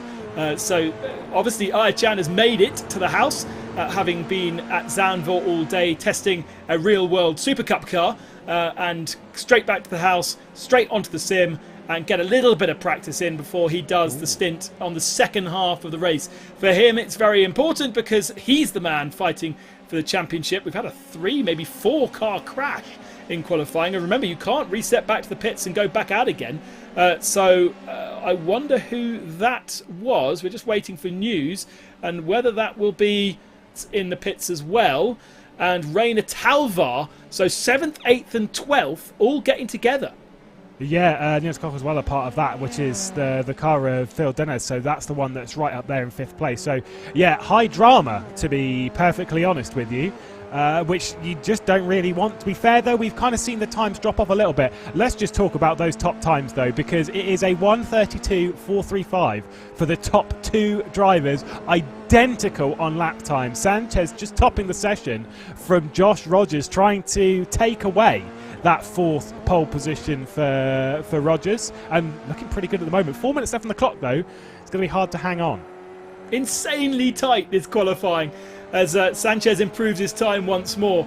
You've got to go down to 17th position for the top, for the half a second split, and 1/10 of a second separates the top 6 cars. So even if this track is new on the iRacing platform, everybody has already mastered it and are getting the very, very best out of it. We're right on board with Yannick Lapchan, who's in 15th position. He'll be sharing with Josh Webster tonight, and they are just behind Jürgen Franke, who is sharing with Rubens Barrichello. Quite a few new partnerships to get used to tonight. Felix Luding is another one to look out for, because Felix, at the moment, he could jump ahead. As you will have noticed, there are no Red Bull drivers. No Graham Carroll, no Sebastian Job, and therefore I think Felix Luding could end up in 3rd position by the end of tonight if he gets a good run of things. But he does need a good haul of points. Yeah, of course, there's 2 drop scores in the VCO ProSIM Series, which sort of plays into things over an 8-round championship. It's to allow some of the pro drivers to miss a couple of rounds with real-life commitments and that kind of such. I just wanted to point out very quickly that we did just see we're back on board with Niels Koch, who's back out on the road. He didn't have any or I think he had a very light amount of damage on his car, so spun back around and carried on going. Did see Yuri Kazdorp moved up in the number 95 up into 7th position. He's a very interesting driver because one of those drivers that's basically, he's not part of a team, was a part of R8G before the start of the Daytona 24, departed that outfit in you know, well, we won't go into it too badly, don't worry. But yeah, was separated from that lineup, now looking for a drive. What better place to sort of show what you're worth than on a field as strong and well known as this? And he sits in 8th position, as you say, shares with Raymond Panero this evening. On board with Chris Lullum for Redline. And Redline really overshadowed in this championship by Coanda. They've just, and I suppose so often is the case, the battle is between Redline and Coanda. Red Bull Racing, when they choose get into the mix of certain championships, and have been very much part of this. Sebastian Job unable to make it, Graham Carroll also unable to make it, so we don't have any representation from them tonight. Martin van Loosenord, by the way, up to P4 in qualifying, never really ended up having a decent result in the championship race. We've seen some good fun races from Martin, but ultimately I'm not quite sure his teammates necessarily have got the pace to be able to match him. He's just half a tenth away from Sanchez on pole and Josh Rogers with that equal time. We were only a minute away from the end of qualifying. Perhaps the tyres will start to be dying off. We may not see many more improvements now, but Chris Lullum has been knocked down to 6th position, and dipping your wheel into the gravel will not help, and traffic as well will certainly not help as the cars in front squabble. And Alejandro Sanchez has just improved and got a 10th faster. Yeah, as we're seeing, this is exactly what the likes of Beneke was complaining about. Tommy Osgaard up to 2nd position in the dying moments as Yannick Lapchan gets to 12th. This is exactly what we were told about when we had this format of qualifying come back in when we went to Interlagos at round 4. Was the drivers, some drivers like it, some drivers don't, but when you see this kind of format where you've got traffic on circuit, it's so hard to dodge and get around. That time from Oscar, by the way, would have been good enough for pole position had it not been for an improvement from Sanchez. So that slight improvement to get to a 32.324 was just about enough to hang on to the pole position at the moment. 11 seconds left on the clock, so we'll see if Josh Rogers can do something about it. We're riding on board with Jeremy Boutaloop at the moment, who's just dropped actually back out behind the car ahead. To your point on Van Loosenord, by the way, considering we've seen some good pace from Martin Van Loosenord across the season, like you said before, in the fun series and stuff, important to note, across the 7 races run so far, has only finished in the top 5 once and the top 10 twice. So thus showing how his season really hasn't gone to plan. On board with Jeremy Boutaloop, had to back out of it in the middle sector of the lap. You could hear him feathering the throttle. He got slipstreamed and passed into the hairpin by that car in front. I don't know who that car is. We'll find out in a second because it's... Is it Janssen? Okay. Carly Janssen down to 8th position. Oh, a bit of a swapper on for Jeremy Boutaloop, having to really fight the car through the final turn. Carly Janssen does not improve, and just behind, Alejandro Sanchez does improve again, takes the pole position. Checkered flag is out. Matt Backham has got up to 2nd position. Carly Janssen did improve up to 3rd spot. Tommy Usgaard 4th. Daniel Elgabay 5th. Where's Josh Rogers, I hear you ask? 6th position, but no, did not improve on that last lap. Made a mistake on the last lap. Takes the checkered flag, stays in 6th. Boutaloop in 7th, but no, Boutaloop won't finish this lap either, will he? On board with Andre Boccia. I'm speechless. Josh Rogers only 6th. I mean, that's not a disaster, but that's not where we'd expect. Like I said, 3 pole positions coming into this in the 3 sim qualifiers. 6th place. Boy, he's in the danger zone a little bit there for T1. Just a couple of cars left to finish their final laps. And most of them, I think, bailing out of them as they are not going to be faster. The checkered flag furiously flying at the end of the lap. And it's just Martin Kroenke actually is still running, but he needs to go in the pits, and so does Daniel Elgabay. So we are done. Qualifying is over, and we look forward now to a 40-minute race, 2-driver race. We'll start with these sim drivers, and then we'll get the pro drivers in for the second stint. So here is the grid then. And it is MSI Esports with the pole. Alejandro Sanchez ahead of Matt Backham for Coanda. And remember, Karam is the man that can take away the championship from Ercan Guven. Carly Janssen in 3rd, Tommy Usgaard 4th, Daniel Elgabay in 5th, and Josh Rogers in 6th. There's a whole line of Coanda cars, 2nd, 4th and 6th there, with Boutaloop in 8th as well. Just behind Martin Van Loosenord. Chris Lullum for Red Line in 9th, Martin Kroenke in 10th position. That adds to the Coanda mix. Then Suel Almeida and Yuri Kasdorp in 12th spot. Yannick Lapchau finished up in 13th position. Neil Koch in 14th. That should be a fast car in race conditions. Felix Luding only in 15th spot. He would have been hoping for more.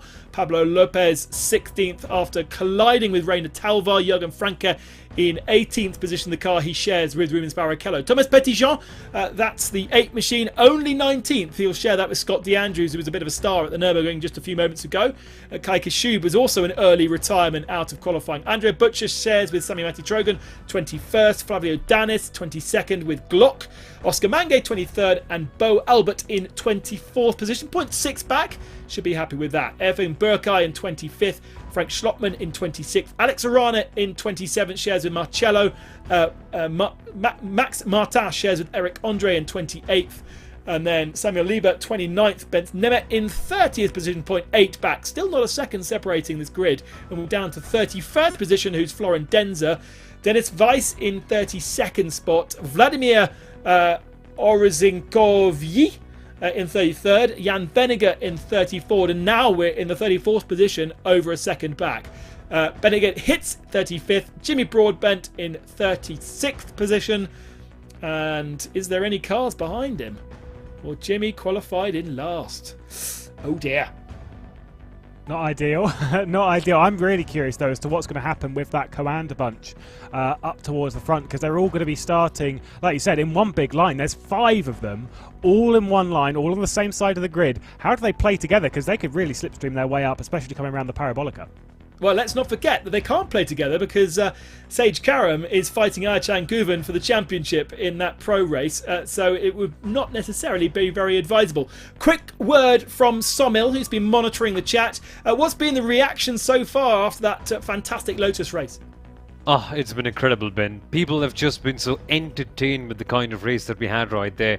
And midway through, we saw a swarm of Jimmy Broadbent fans coming up and saying that, hey, Jimmy actually had a clutch issue, so that's why he got a jump start. And the VCO admin very, very promptly saying, okay, we'll get rid of the jump start penalty, don't you worry about that. But Jimmy has been the main topic for many people coming up. There's been a lot of concern about how he's performed in qualifying, but there's a great sense of optimism too. Hopefully, he'll get good positions up in the race right here. Well, he's got no one behind him to hit him off. I mean, it could only get better. So Exactly. It can only get better. What else on the chat this evening, Summer? What kind of things have you been creating? Oh, there's the championship standings, by the way. The Joshua Rogers has got that one wrapped up. But as I say, no Graham Carroll, no Sebastian Job. Maybe Felix Ludding is too far away to grab that third, especially with drop scores, but he'll be looking to do so.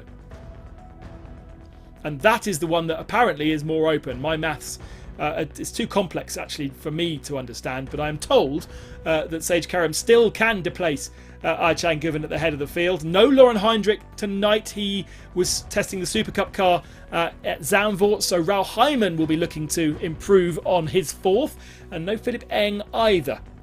So could really see a big change. Make sure you tune in to the VCO Esports various social media channels to get the latest points updates once we've finished this race. Yes, Somil, back to you. What else has been going on the chat?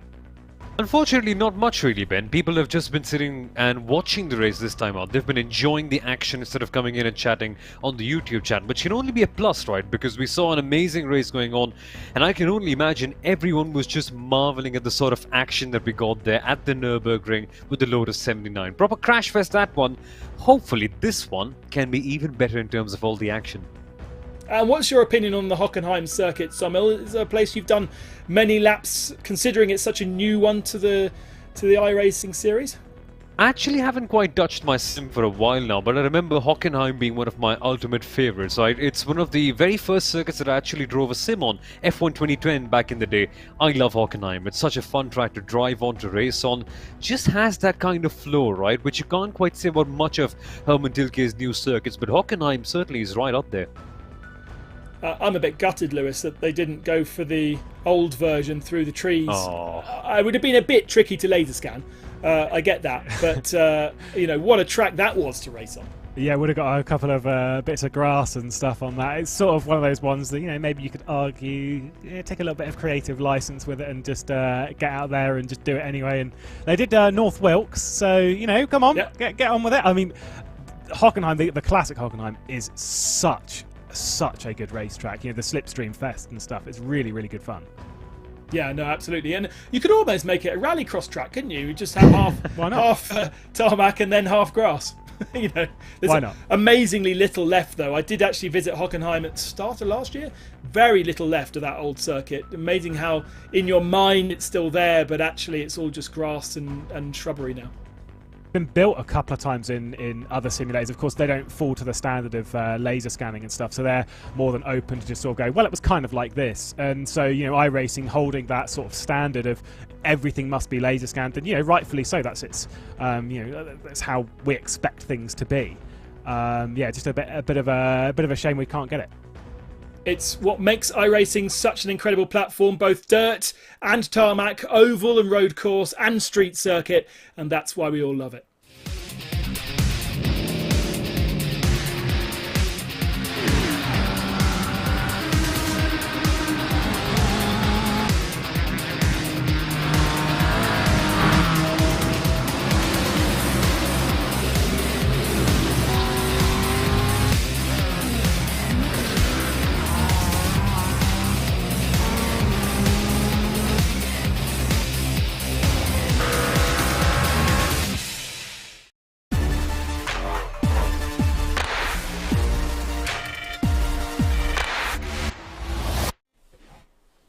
Cars are on the grid. We are getting ready for the final race of the VCO ProSim Series Dallara F3 cars at the Hockenheim Rim. We really have had a whistle-stop tour of the world, thanks to you guys for voting for all these different tracks. And it could have been Australia for the second time, but tonight it is Germany, and it's a good start from the front of the field, a little bit more mixed up further back, but it does look as though everybody has got through and started this race cleanly, and a really clean, big advantage for Alejandro Sanchez going down to turn 3. Everybody's squabbling for second position, but Sanchez is checked out. He must have got an absolutely mega start, and it's Carly Janssen who has muscled his way up into second position with those green highlights on the front wing. Matt Backham drops to third, Daniel Elgabay fourth. Then it's Tommy Usgaard and Joshua Rogers. And I suppose, Lewis, the key thing for Joshua Rogers here is they don't need massive amounts of points. They just need a couple, and they must not retire out of the race. Points down to 30th position. It's easy to pick up 1 or 2, but that has to be the crucial thing. And in fact, Joshua Rogers losing a position going through the hairpin. Hey, we said it was going to be chaos there, and everyone's just got through. Yeah, they did very well. Car in the background, though, starting later on. You've got Elgabay, who's trying to battle it out here with Mac Backham and try and find his way through. Backham got up into second position. There's contact in the background. It was a great start from Sanchez. You're right, though. It's about keeping out of trouble for the likes of Josh Rogers and Nine Chunk even when he gets in the car. It's just about keeping out of trouble, just securing what you can get. But remember, they are playing for prize money in this race. The championship may be settled, but money is still on the line. You can win whatever you get. All the positions get some bit of prize money. Obviously, the higher up you finish, the more money you get. Elgabay, though, trying to defend quite a bit from Janssen behind, and then you've got the contingent of Coanda, and look at this chaos. There's a spinner in the background. There was a spinner in the background. We'll see who that was a bit further on. I think it might have been Irana. I don't know why Rafael Marcello would be in the car. We have had 2 cars already visit the pits, Frank Schlotterman and Jürgen Franke, I'm afraid.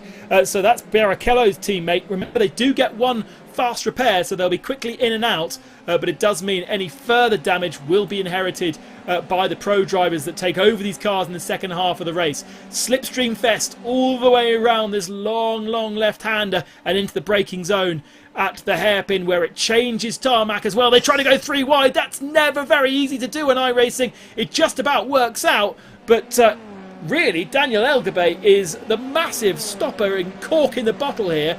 And Joshua Rogers is the man doing 3 wide. He's not being careful at all. No, he is not. Right into the thick end of things. I think that was Tommy Usgaard who absolutely sent it down the inside and caused a little bit of contact between himself and Janssen, who we're focused on at the moment, going around the outside, heading up towards the arena section, as they're really battling it out everywhere on the grid. It is 2 wide somewhere, and it is just hard fighting. I've got to say, though, it's interesting to see them be this risky. Of course, the Formula 3, the Dallara Formula 3 that we have here, of course, that we've had throughout the season, has the new damage model in iRacing, which does mean it's quite easy to just pluck off a wheel, and they've really got to be careful with it, because any sort of car contact, if it's done in the wrong way, especially at the hairpin, it could be race done. Amazing how many people are really playing chicken with that gravel trap on the outside of the final turn. Just dipping a little wheel in. They will have a maximum amount of incident points that they are allowed, and every time they go off track that will be 1 incident point given to them. Obviously in a short race you wouldn't be so concerned by that, but with track limits around here quite difficult, and the advantage is certainly gained if you do go beyond those track limits. You will be using those incident points wisely. You'll be wanting to get up to around the limit because you'll be so much faster by dipping that wheel sometimes a little bit beyond where it needs to be. 3 wide further back. Does that work out? Not so much. They're still going all over the place. I think that's the number 95 that at the moment belongs to Yuri Kazdorp, right in the thick of things. Said he needs to show decently here. But, oh, there's contact and away down the escape road. That is Almeida. Away and gone. That is a shame for him. Down into that Mercedes arena section. That is not pretty.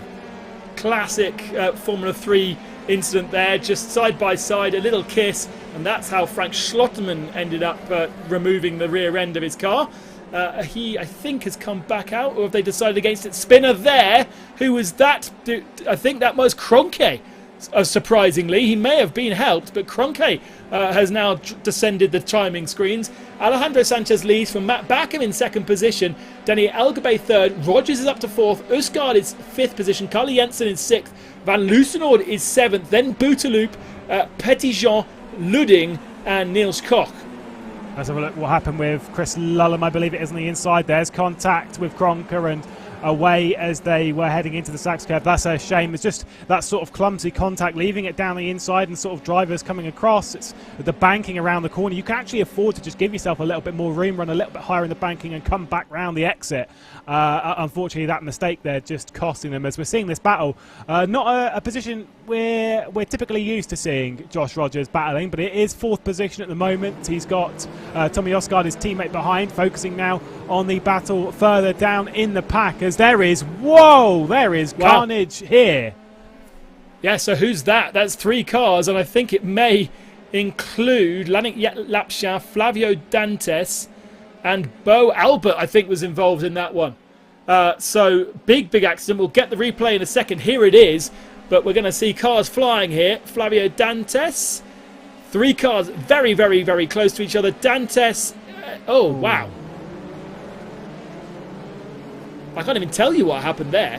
No, it happened very, very quickly. I think it was just the slightest bit of contact, and it just sort of flinged them in a way and just boom, a bit of an explosion there between a lot of them. Interesting to note that at least in the early parts of this race, gonna maybe so unintentionally come under the bus, but how we had that clean race realistically, all things considered, what we were expecting at the Nordschleife in that fun race. We were expecting it to be chaotic, we were expecting it to be dangerous, and alas, it's gone the other way realistically. The Nordschleife race was almost fairly clean. We're riding on board with Bourbon, so we can see that happen. Ooh. Well, other than being in the other car, I think Bo Albert just got a bit too much for slipstream and didn't have anywhere to go, and instead of getting out the throttle just kind of drove into the tail of Flavio Dantes, and then that caught Yannick Lapchin, who was part of it. So that means that Caruso, Glock and Webster, when they get back into the car, and actually that's the 2nd pit visit for Bo Albert, so I think he will play no further part, I'm afraid, and not be able to hand over to Caruso. At least for Flavio Dantes and Yannick Lapchin, they have a fast repair once they've finished being towed and can get back out there and hand over to their teammates. We do have 2 retirements already. And Andre has retired, as has Alex Arana. Rafael Marcello is listed as being in that car. He shouldn't have been in that car, and if that was the case, then he was probably being black flagged for being in the wrong order. We've got a drive-through penalty for the 88 machine. I'm trying to see who that is. Kekashub is the driver behind that. An incident, I believe, on lap 1, just causing a collision and getting a drive-through for the troubles. That'll ruin your day. Yes, absolutely. So yeah, unfortunately 2 cars have retired out the race, but for the rest, we've had about 15 pit visitors, so plenty of people have already used up their 1 fast repair. and will be needing to be careful for the rest of this race now, especially when they hand over to their teammates. Here we go on board with Keikashub. A style that reminds me of Isaac Price. I don't know if Isaac's still racing, but that kind of craned neck towards the screen never looks very relaxing. Surely takes up lots of energy, but so many of our sim racers find themselves in that position. As we had 3 ride a bit further back there, there's plenty of battling going on. I think that might have been actually Elgabe, and here is Elgabe with Josh Rogers just behind, and then Tommy Usgaard. And Elgabe was being a bit ragged at points, and so Josh will need to be really careful how he gets past him. Yeah, it's a bit of a patient making the right move. You can see a battle behind as well as Janssen, Van Loosenord and Bootaloo pull battle it out. This is a bit further down. Did note that Yuri Kazdorp, by the way, has had an incident, has been into the pit lane as far as I'm aware, joining one of those drivers that, like you said, nearly half the grid has been in and out of the pit lane in the early stages of the race. But we're watching a little bit further down. This is one of the PAL drivers, Dennis Weiss, at the moment in 18th position, as he's trying to find his way. Fastest lap of the race come in from Mac Backham, who was in 2nd place. Yeah, Matt Backham needs to do all he can to win this race for Sage Karam. Backham can't do anything more with his championship, but Karam potentially could. Karam needs the victory. He also needs Josh Rogers and Archan Guven to retire. And I don't think after the day that Guven has had in the real world, and then racing back home after doing that at Zandvoort, he will want to have a retirement. So I imagine he'll do his very best to keep the car on circuit. But Josh would not want to be found in such close quarters with other drivers, and he's really, really tight. Now he's going down the inside, and I think he's made that stick. That was just off screen, as we also see the change between Bootaloo and is it Van Loosenord? Yes, it is Van Loosenord. It is. He's not in a typically bright green car that we're used to seeing. No, exactly. Obviously moving over into the R8G vehicle this time, and now diving it back down the inside of Bootaloo. Got to be careful when they do that. That the car that they're trying to overtake basically doesn't go straight for the apex and knows they're making that move, because, I mean, car contact there is basically putting you both out of the race, which we have seen time and time again in this race thus far. Good battle though, and said before that Van Loosenord really wants to get sort of a top 10, potentially even a top 5 if he can. Remember that said earlier in the broadcast that hadn't got only had 1 top 5 in the championship thus far, and only another one being inside the top 10, so not been the greatest run. But now moving into that car with Verone alongside, looking like he's pretty strong at the moment. Just a reminder, we have real-world stewards working on all of the incidents that we see happening on track. Unlike many other championships, we actually have real humans looking at the back end of iRacing, being able to replay every single angle of every single incident. Unfortunately, they have over 10 to deal with so far. So even though we've seen those accidents, they are being investigated by race control, but it's going to take a little bit of time to get through them all. In fact, I think last race it took until after the race before we got a completely clear picture of the result. We ride on board with Martin Van Loosenord. Great to have these onboard pictures of showing their environments, even if it's a bit up the nose from Martin and a little bit on the ceiling. But as we say, we'll be really wanting a decent result here. Not running that bright colours that we've noticed we've had him in for most of the time. This time in Verone's car, Nicolas Verone, still RGA Esports, but a different livery. Yeah, obviously been in sim racing for a very long time in the iRacing stratosphere, and sort of been towards the top end, noting that obviously he's taken part in the World Championship Series a good few years ago now. I'm pretty sure, I'll put my neck on the line, I'm pretty sure it was in the McLaren, so it might have been one of the last couple of years of it. But those ones, if you remember back to it, was one Mr. Kronker taking the top honours. Of course, Gregor Houti before that. Time and time again. These drivers, though, they've battled it out with this top tier driver. They're kind of used to it in a sense. But you fast forward to these years, and there's so many drivers that are on that sort of potential. Just wanted to note, by the way, that Elgabe's dropped down to 5th place.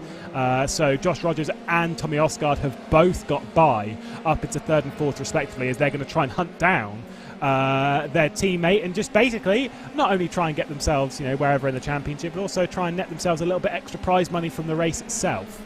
Yeah, absolutely. the next step for the championship organisers is to get everybody's bank details and get that prize money sent off to everybody. So many competitors that have taken part, both from the real world and the virtual world, in this championship. There's quite a bit of prize money and lots of bank details. I think that's going to be a big job for somebody to do. We've seen here Felix Luding gaining a position, passing Thomas Petitjean. Petitjean's had a bit of an on-off championship, hasn't he? We saw him doing a really good job. I can't remember which race, but a couple of races ago, him and Roma had a really good one. But other than that, kind of 10th position has been where him and his teammates have found themselves, usually. I distinctly remember it was a good qualifying session at Interlagos.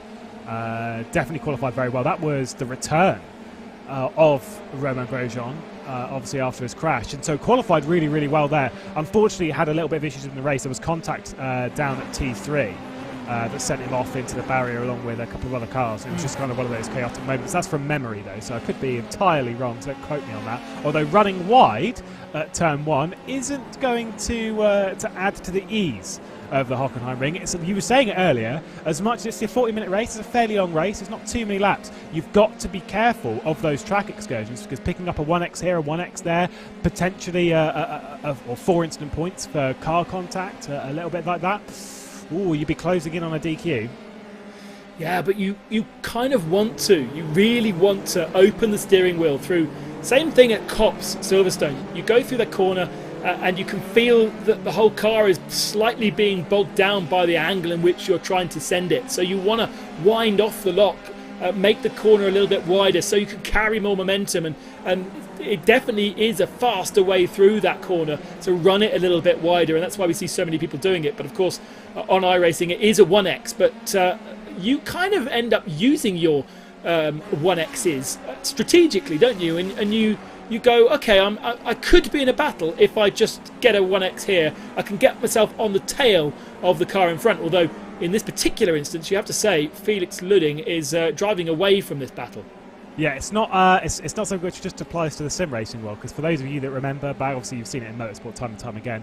I mean, you could talk about this weekend, but we won't go into that, don't worry. If you remember back a few years ago, for me, one of like the all-time moments of like watching motorsport was 2014 Adelaide, and watching Scott McLaughlin, Jamie Whincup, final few laps of the race. Basically you'd saved up track cuts running through that first chicane.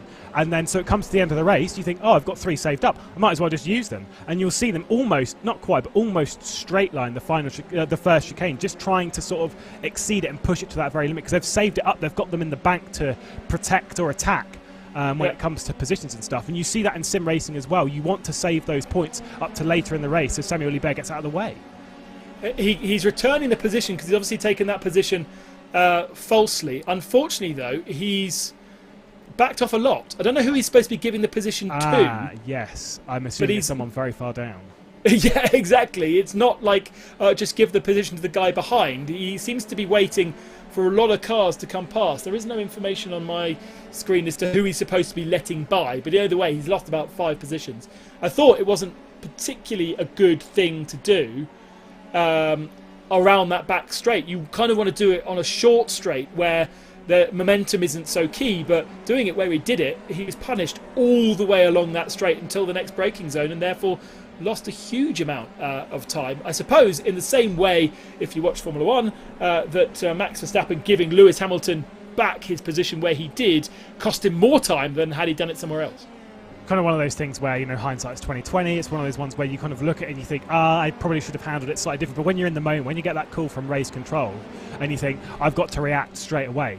And sometimes, you can give yourself a little bit more time, like you say, play your cards a little bit better. But I think he had quite a lot of time to give back. As you see, he's dropped into sort of this battle with Luding, obviously himself. You've got Cockray behind him as well. So he's in this sort of really, really tight battle anyway.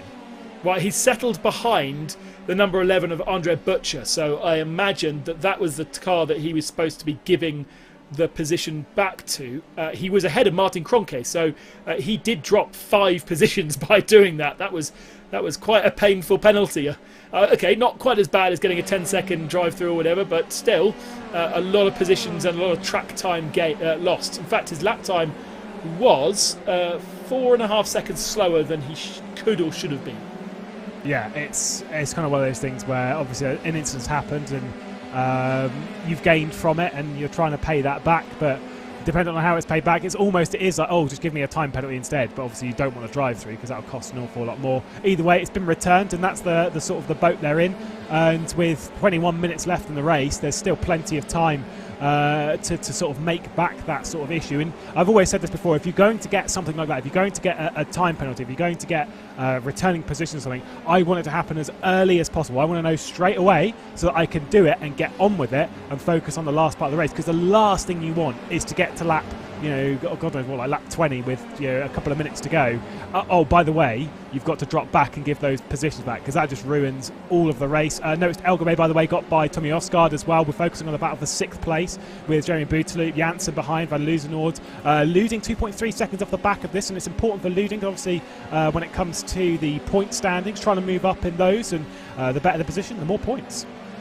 So pit stop window opens at 26:09 of the race. So the pit window, to me, don't take this as gospel, but to me, the pit lane has now opened. But of course, with our sim drivers at the wheel, they will want to push the window to its maximum before handing over to the perhaps slightly less fast pro drivers. But also, they might play it strategically. I can see Jimmy Broadbent's in the pits, so Felix von der Leyen is getting into that car. That could be one of the first stoppers that we see. But certainly in the next 6 minutes, it is pit stop time. Yeah, absolutely. We're watching Petitjean and Koch. These two are actually probably in that same sense as what you're saying about you're moving to a slower driver in a sense. But for these two, and for quite a lot of the drivers in the grid, to be fair, most of them, when you come across that, like your other driver, I mean, to be fair, if I'm Petitjean, watching how Scott DeAndrews was in the previous race, I want to come in straight away, boom, straight into the pit lane. Look at him at the Nordschleife, was so incredibly fast. Wonder if he's going to carry that speed here into the Hockenheim ring. Yeah, absolutely. Giving it over to a driver like that, you do, especially the fact that he was battling, losing time in traffic.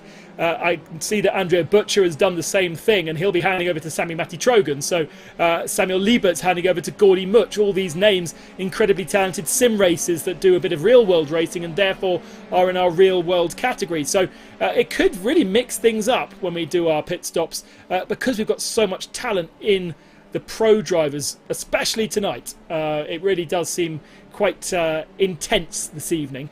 Before we get pit stops, let's quickly switch over to Somil, who's been monitoring the chat. How is the reaction so far to this race? It's been pretty intriguing, Ben. The battles have been quite a fair bit of fun, but there's a bit of a discussion going on about what your favorite corner of the Hockenheim is, and quite clearly, a bit of a majority coming up and saying that Mobile 1 corner, this particular left-hander that you're seeing on your screen right now, not the left-hander, the right-hander, it's quite a fun one, and many people love it. Also, a few votes coming up for the suit curve that used to be a part of the old layout. That one, unfortunately, being taken out in the new one. But we also have a Max Verstappen in the chat, and we're not sure if it's the real one or not, but just kidding, it's not the real one, surely. Oh, you say surely, but Max loves watching his sim racing, and he'll be very interested to see what's been going on. Now the pit window is really opened, and we've got everybody other than the first two cars in pit lane. So Alejandro Sanchez has stayed out. Danny Elgabe has stayed out. Niels Koch has stayed out. That's interesting because he would be handing over to Phil Dennis. But now Josh Rogers comes in, and he swaps over to the guy sitting to his left, Ayachan Guven. Not even a look over the shoulder to acknowledge that he's there. But Guven jumps into the car, and he's got to get himself into F3 Dallara mode rather than real-world Porsche Super Cup for the next 17 minutes to seal off that championship. And it'll be really interesting to see how Josh deals with this. Does he go and stand over his shoulder? Because that's always quite intimidating. But I think he actually just stays in his car. It's as though they're not even in the same place. Yeah, they'll obviously be communicating on Discord and whatnot. You actually saw it because they've got three screens. You've got a fourth screen, like basically atop, and that one had Discord on it. If you were looking, obviously the way they're communicating and whatnot. Obviously, it sounds stupid that they'd be communicating whilst side by side, but they've got headsets on that are quite well, essentially soundproof, because you don't want to hear all the clicks, rattles, bangs, shouts, and whatnot of your teammates as well. So you want to be focused, you want to be in the zone. So they probably can't hear very much in the room. So just focused on what they're doing. And yeah, to the point of getting up and looking over his shoulder. If anyone ever did that to me whilst I was racing, I'd give him a slap, because it's so hard to focus when you can feel it in the back of your neck. Someone's watching exactly what you're doing. Yeah, you fling your left hand or right hand over when you can and try and get them in the balls. Top three are in the pits now: Alejandro Sanchez, Dani Elgabay and Niels Koch. So Alejandro Sanchez, if this pit stop goes well and the outlap is good, should stay ahead of Ayachan Guven, but I would expect Guven to be in second position and hunting Mohamed Ibrahim down, who takes over from Alejandro Sanchez. Not a huge amount of pedigree, Mohamed Ibrahim, I don't believe, in what we've seen so far in the VCO ProSim. He's done a couple of rounds. I don't have the stats in front of me to suggest where his best result is, but I'm not entirely sure he's got the pace to hold off Ayachan Guven. Here comes Guven round the final turn, and let's see if Mohamed is out onto the track. I think he already is on track, so there's a decent gap for Guven to close down. And there is Guven through turn one. He's got past the car that was Daniel Elgabay's, which is not a surprise, but Guven is second. Sage Karam is third, 1.6 back. Karam needs to pass Guven to keep the championship alive. Then you've got Andreas Laxartos and Gustav Grimbergus and Will Trugurtha, and then Tom Ingram, Nicholas Verone, Rauheimen in 9th and Phil Dennis in 10th. Those are two men to watch, because they should be really flying through the order. Yeah, we're going to see some very interesting stuff with those. Like the field will potentially compress and come back together. We've got Timo Glock diving it down the inside, making contact and sending off the... Oh, it was actually Timo Glock was being sent, rather, by the way. That was the number 95, Pinheiro behind the wheel. Yeah. Wanted to just say, by the way, Ibrahim, speaking of stats and stuff, has done 4 rounds in the season, just checking up on those statistics. Has had a podium before, but only one, and that was at Interlagos. Finished second that day, runner-up. Outside of that, the results are 17th, 24th, and a retirement. So that pedigree seems very inconsistent, but seems to have the pace to respond if put in that scenario. 3.5 seconds, 14 and a half minutes. I'm feeling that might be enough. Yeah. Let's see what kind of pace Mohamed has in him. The best that car has done is a 32.3. Now, that's an interesting one. If you've got a fast repair, you could change tyres without being penalised, right? So he could actually have a fresh set of tyres on as well. This is beyond me. Like this, because I understand like some of the quirks and stuff of using the fast repair, but I'm not sure how it applies to tyres from memory, because normally in the races that we do, you don't tend to see the fast repair being used too much in most of the championships that people drive in. So it's sort of like one of those things where there's some ways that it plays out. You kind of think, does this work like that? I don't know.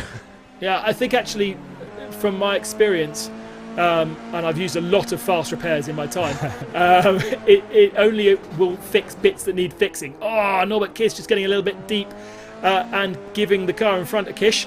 That was poor. I don't know who that was, but unfortunately I think that's going to be a penalty for the 47 car. Benj Nemetz, also another of those drivers, who's had a horrible VCO ProSim series, never really got it together, and actually tonight he's got a teammate that can do the business in Norbert Kish, but unfortunately not if he's kishing people like that. It was just a little bit of a tap on the rear. So easy to do, especially when you're behind someone. You lose a little bit of front down force, as we're just seeing there, getting into the Sachs curve. That's Will Trugurtha now behind the wheel. I'll be harsh if he makes a mistake. He was asking like in a different championship not to be too harsh, but this time we'll see. He's in a good position to try and make something work. That was Nick Yellerly, by the way, we were told, that was sent off down at Mercedes. So unfortunately for him, yeah, that's a pretty slam dunk penalty in my book for Kish, which is a shame, but someone's got to get it. Will Trugurtha going the opposite route to many. He's got a Thrustmaster wheel there. We probably shouldn't even mention the name being supported by Fanatec here this evening, but going a different direction on the chat as well. I don't know whether he's talking to himself or Carly Jansen's giving him a little bit of encouragement. Norbert Kish, by the way, has gone into pits probably to repair that front wing, so he's going to lose a lot of positions too. But Trugurtha in 7th position. Carly Jansen's done a good job for him. Oh, he's got turned around.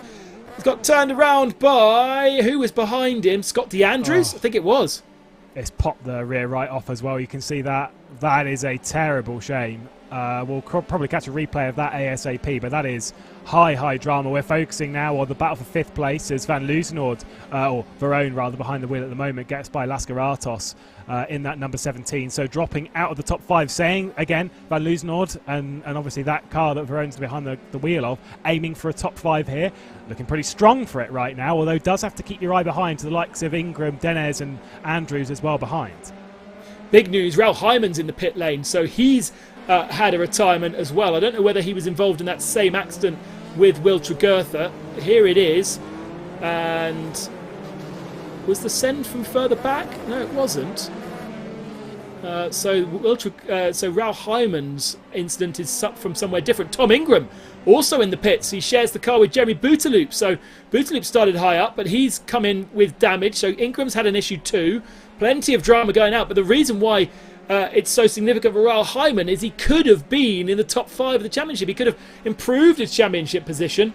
And unfortunately, with a retirement, he will not do that. Unsurprisingly, Kish with a drive-through penalty, race control making a pretty quick decision on that one. Yeah, I think they might make a quick one in the sort of direction of Tingram, who's been into the pit lane, as you say. But I think he was the one that was causing that incident there, and yeah, very, very much a shame for Tregurtha. We've seen a lot of that kind of stuff of drivers just basically pushing it to the limit and causing the odd issue here and there. And it's kind of the nature of this circuit. It's so open and raceable that sometimes drivers, you give an inch, you take a mile, etc., etc. And we're seeing that quite a lot today. Yeah, so confirmation that Tingram has himself a drive-through penalty as well in the 47 car, so that's really not gone very well for him, and it's first time sharing with Jeremy Bouteloup, being part of the Coanda family, effectively. I didn't realise that Raoul Hyman got into Will Tregurtha, so is that right? And then what was the Tom Ingram accident? Did I miss that one? So I think it was all kind of in one big sort of go. I think it was Tingram went down the inside of Tregurtha, and then Tregurtha went out a little bit, and Hyman was collected. It's kind of hard. It was hard to tell from the angle. I wonder if we'll see it again, but just kind of one of those chaotic moments where there's so much going on that as a driver you're basically just a part of the crash almost no matter what, and it's in the hands of someone else as to see whether you're going to be a part of it. Interesting that Danny Morad was lifting there, trying not to make the move, maybe eyeing up a move into the hairpin. Obviously a few corners and thinking of the long game. I was going to do it straight at T2. Never mind. Yeah, not really a place to make a clean move into turn 1 because it's so high speed. You put yourself down the inside of somebody there and you're really asking for trouble. A big braking zone like you have at turn 2, a much better place to do the pass. But as you say, you're then under huge pressure all the way down to the hairpin because you're providing the slipstream to the rest. And Morad sits to the inside. He's got Gordy Much to his outside. And it was Rodriguez that he'd got past. There was a car on the outside. Phil Dennis on the outside who has escaped out into the pit. So that car was... Niels Koch was at P3 at one point, I think in the middle of the pits, but he's made contact with somebody. That somebody continued, but Denez escaping back to pit lane. Oh, and another car round. That's Gordy Much gone. That is Gordy Much gone. A little bit of contact there between himself and Rodriguez, and away he goes. Actually, no, sorry, it wasn't Rodriguez. It was Danny Moore. I tell a lie. Obviously, Gordy Much being one of the latest recruits for RHG Esports and a talent, certainly one up and coming. Let's take a look at what happened with Denez, and there's the dive to the inside. Oh, wow. Answers on a postcard for that one. Okay. You could say it's a bit like the 2010 incident. Was it Burmese or whatever? Shanghai. Yeah, both front wheels popped off. So maybe in that sort of vein. Who knows? That was that rear bizarre. wheel was expecting to be pummeled by the car behind, and so fell off in sympathy before he actually got hit. Yeah, very bizarre. Right, let's take a look then at what happened to Gordy Much. There's just sent around, and yeah, you can read into that where you will, and away he goes. No front wing. The wheels seem okay. Maybe the front right was popped off. Certainly. Yeah, there was obviously contact to make that front wing fall off, wasn't there? Right. Yeah, I think it's sort of spun round, and then bam, there was contact. Yeah, it's kind of one of those things. It was a shame because it was looking like such a good drive. We've seen a lot of issues though here today. Gotta say though, Mohammed Ibrahim in the car, it was 3 seconds coming out of the pit lane. It's up to 5 seconds on Ayhan Changuven, who maybe isn't fully up to pace after taking over, that Commander car. Obviously, after having driven Porsches and stuff in real life, got back home and then boom into the simulator for a few laps, and then you're right into one of the strongest races you'll do for a while. He's being closed down a little bit by Sage Karam, but Ibrahim's looking really strong at the moment. Hopefully, fingers crossed, and not the commentator's curse, touch wood, etc., etc. No mistakes for the next 6.5 minutes. I feel bad now because I really didn't expect Mohammed Ibrahim to stay up there, let alone eke out an advantage. An incredibly impressive drive from Ibrahim. Sanchez did a great job to set it all up. And then hand over to Ibrahim, who's having no hassles right now. He might catch some traffic at the end of the race. We're only 6 minutes still to go. Yeah, impressive stuff. Govan second, 1.6 ahead of Sage Karam and Matt Backham. I think that must have changed in pit stops.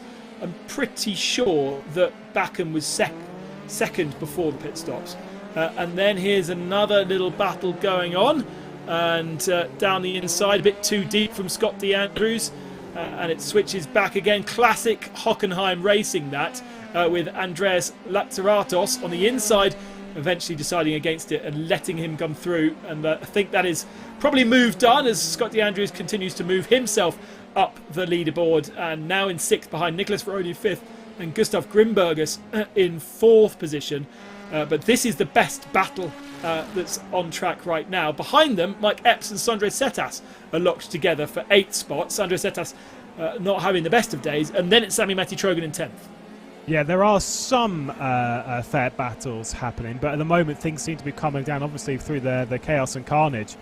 We've seen a few drivers drop out of positions that we were expecting to see battles from. It's like I said, it's the weird thing that we've seen across the 2 races today, and I've spoken about this a few times before about expectation and stuff. And when you're expecting a race to be chaotic and messy and ridiculous and that kind of stuff, it tends to go the other way because everyone's ready for it. Whereas when you have a race where you're sort of expecting things to be a bit calmer, a bit more relaxed, a bit more racy, that's where you see the carnage and chaos, and it's sort of been very much that way today. Nordschleife was relatively clean in comparison. We saw a great battle for the race lead, whereas here we've seen everything sort of string out, calm down, and sort of incidents galore. Realistically, Sage Karam though doesn't care one bit about that, and now focused on trying to get another podium in the evening, as Ayhan Changuven ahead is definitely falling back. But remember, there's not very long left, only 4 minutes, only a few laps, three realistically. Every corner's an opportunity gone missing. It needs to be nailed at the moment. Yeah, Guven would have had really no opportunity to practice, having spent the last couple of days doing Super Cup testing at Zandvoort. He would have fully focused on that, and I just wonder how much experience he has around the Hockenheim track in the virtual world. I know he's got plenty of experience in the real world, but in the virtual world, probably much less so, and definitely the gap is coming down. It's less than a second now between Sage Karam and Ayhan Changuven, and soon that slipstream will be picked up by this car, this 16 machine, and he'll be sucked onto the rear wing, and then we'll have a real fight it out for that second position, and hopefully nice and clean. Some very, very impressive drives, and Sage looks a lot calmer than we saw him, but actually so does Ayhan Changuven. He looks pretty chill, doesn't he? Whoa, sent! Ooh.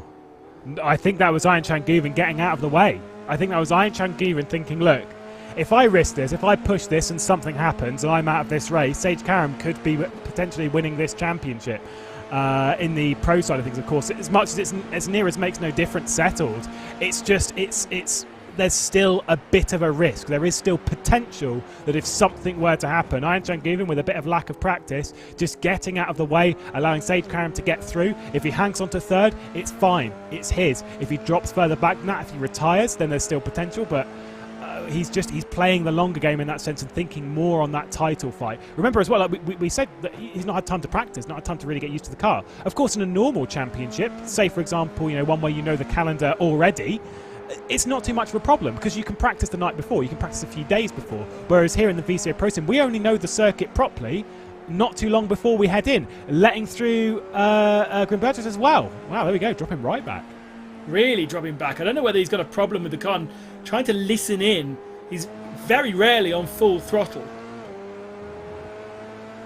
and certainly around the back of the circuit. Okay, he was picking up the slipstream, so he didn't want to, but he's not even close to being on the limit here. He really is driving incredibly within himself.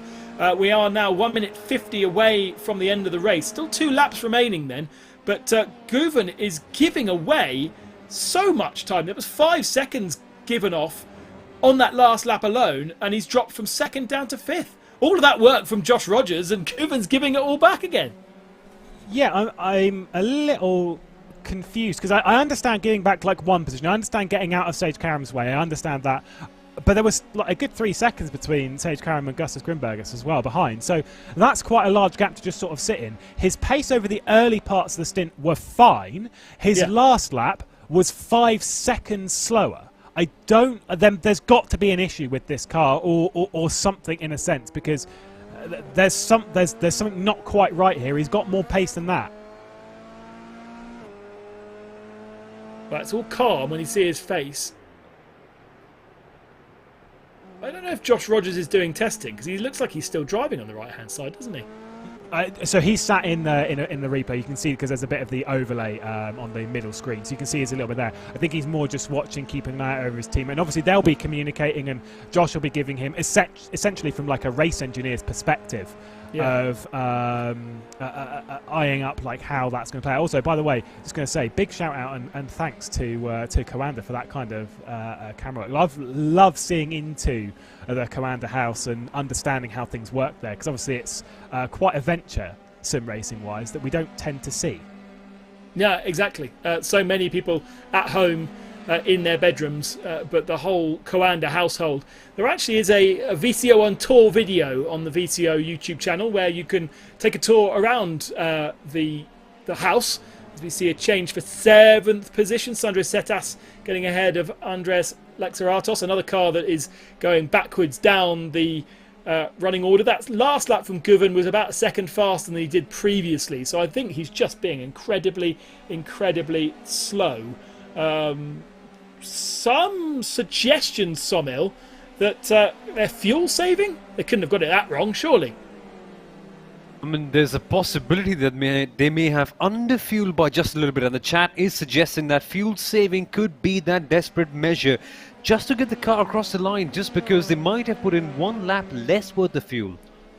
Well, that would be an unnecessary risk, I think, if they did that. So that would be a real oversight. So we may find out at the end of the race. We are on the final lap now.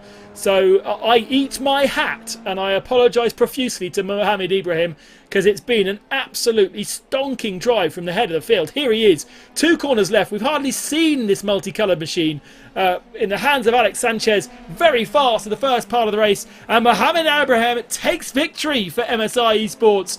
And Alex Sanchez, his teammate, the first time in the last round of the championship. 2nd goes to Sage Karam, 6 seconds back, with Christoph Grimbergers pretty close. But here is Ayachan Guven coming towards the line now. Lost so many positions. Scott DeAndrews gets 5th. Ayachan Guven 6th. Andres Lascaratos drops down to, I think, 9th position behind Sandro Setas and Mike Epps. And the smile is clear on the face of Ayachan Guven. Even though he is a real-world pro who spent the whole day driving a Porsche Super Cup car around the new Zandvoort, that, pretty damn cool, he is still grinning from ear to ear because he has just won the pros category of the VCO ProSim Series with him and Joshua Rogers. Even though he missed a round, I think, as well, that we do have drop scores, but ultimately him and Josh have been the class of the field. Consistency is key. The fact that he also lives in the Coanda household definitely helps, and really does mean a lot. No social distancing there, just like normal. How lovely. Felix von der Leyden, by the way, finished in 18th position. Him and Jimmy Broadbent. In fact, there he is. Just coming across the line now. Maybe not. But sharing the car with Jimmy Broadbent, and they did manage to finish the race in 18th spot. So all the drivers being very well behaved and driving their cars back to pit lane, and a few people being a bit crazy. And now Felix gets across the line. There he is. Oh, and he bins it as he goes across the line. Beautiful stuff. But confirmation then. the victory goes to Mohamed Ibrahim and Alejandro Sanchez, with Sage Karam and Matt Backham finishing second after their victory last time out. Gustav Grimbergus and Tommy Usgaard will be very happy with third position. That's their best result of the year. Nicolas Veroni and Martin van Loosenord in the top 5. Scott DeAndrews and Thomas Petitjean in 5th.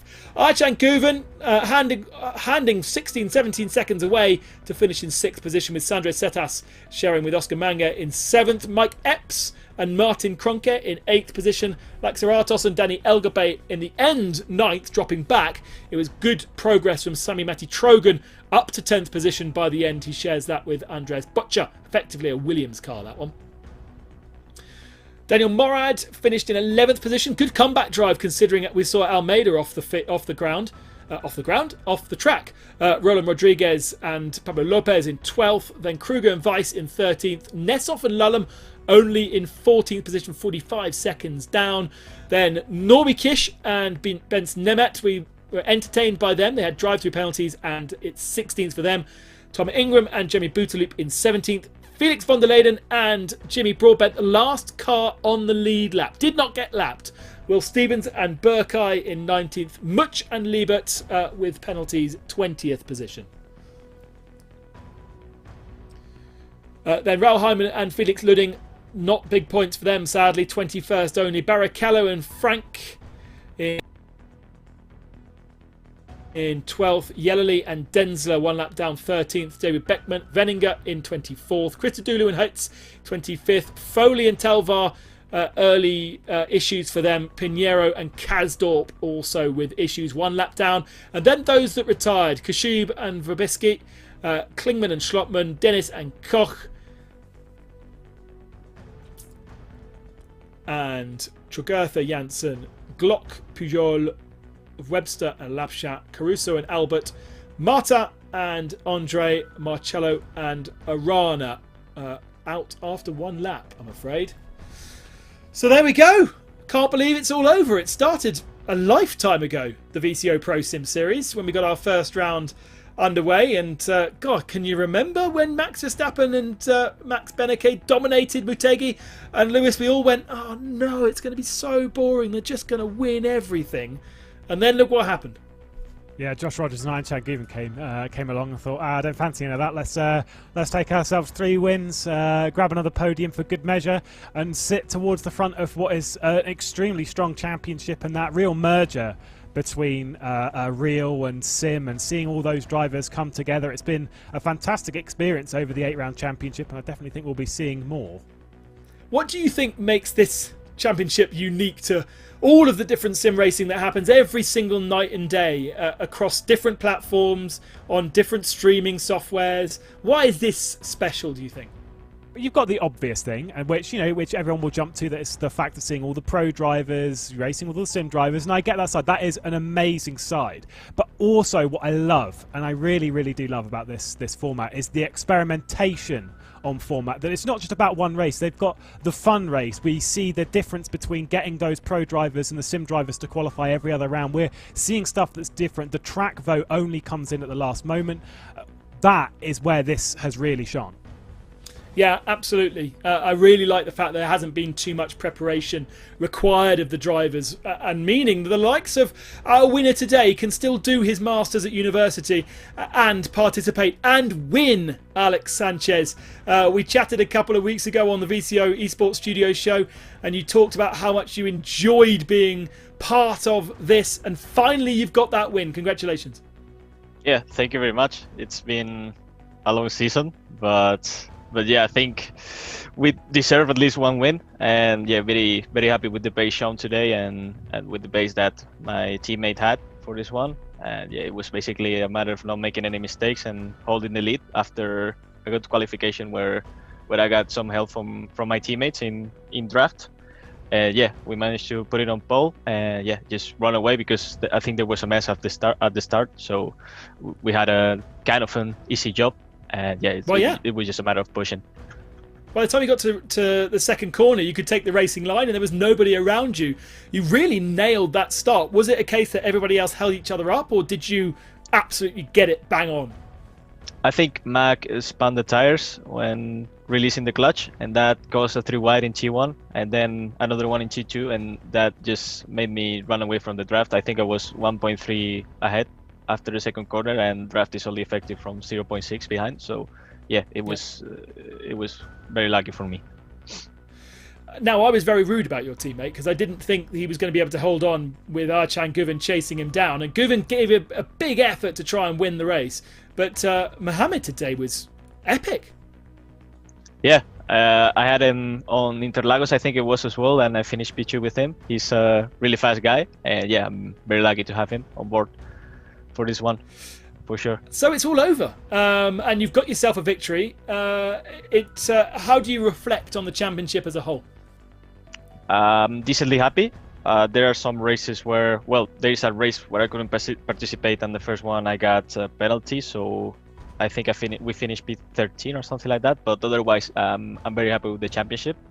It's a car I really enjoy driving, so yeah, I'm really looking forward to the next one, for sure. Alejandro, thank you very, very much for your participation, and congratulations on the victory tonight. Thank you very much. Alejandro Sanchez and his teammate Mohamed Ibrahim taking victory. Perhaps Sumil, a victory slightly tarnished by the fact that Archan Guven backed off just so much at the end of that race.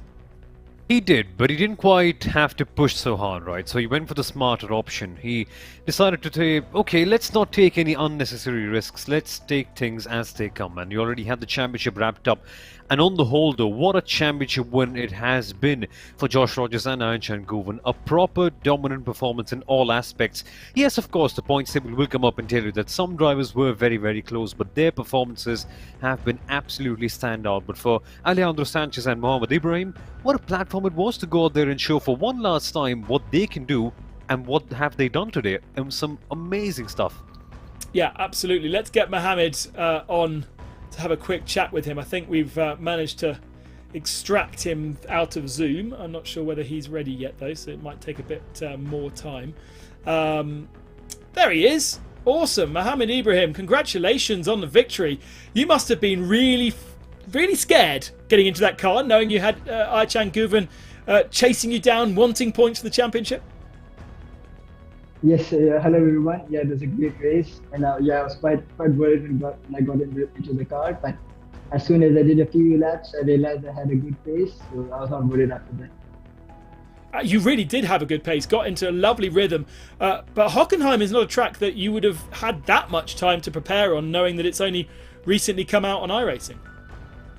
Yeah, just for the track a few days ago, just for the VCO basically. So it's quite new to me. How have you enjoyed VCO ProSim as a whole, having these incredible names racing alongside you and contemporaries as well? Yes, it's been a fantastic championship. I would like to thank everyone who's involved in it, whoever created it. Like everyone who's done it, the commentators. Everything just makes it such a great championship. The commentators, the drivers, the show itself. The number of races and the format of having a real life driver and a sim driver just makes it the best championship out there, basically.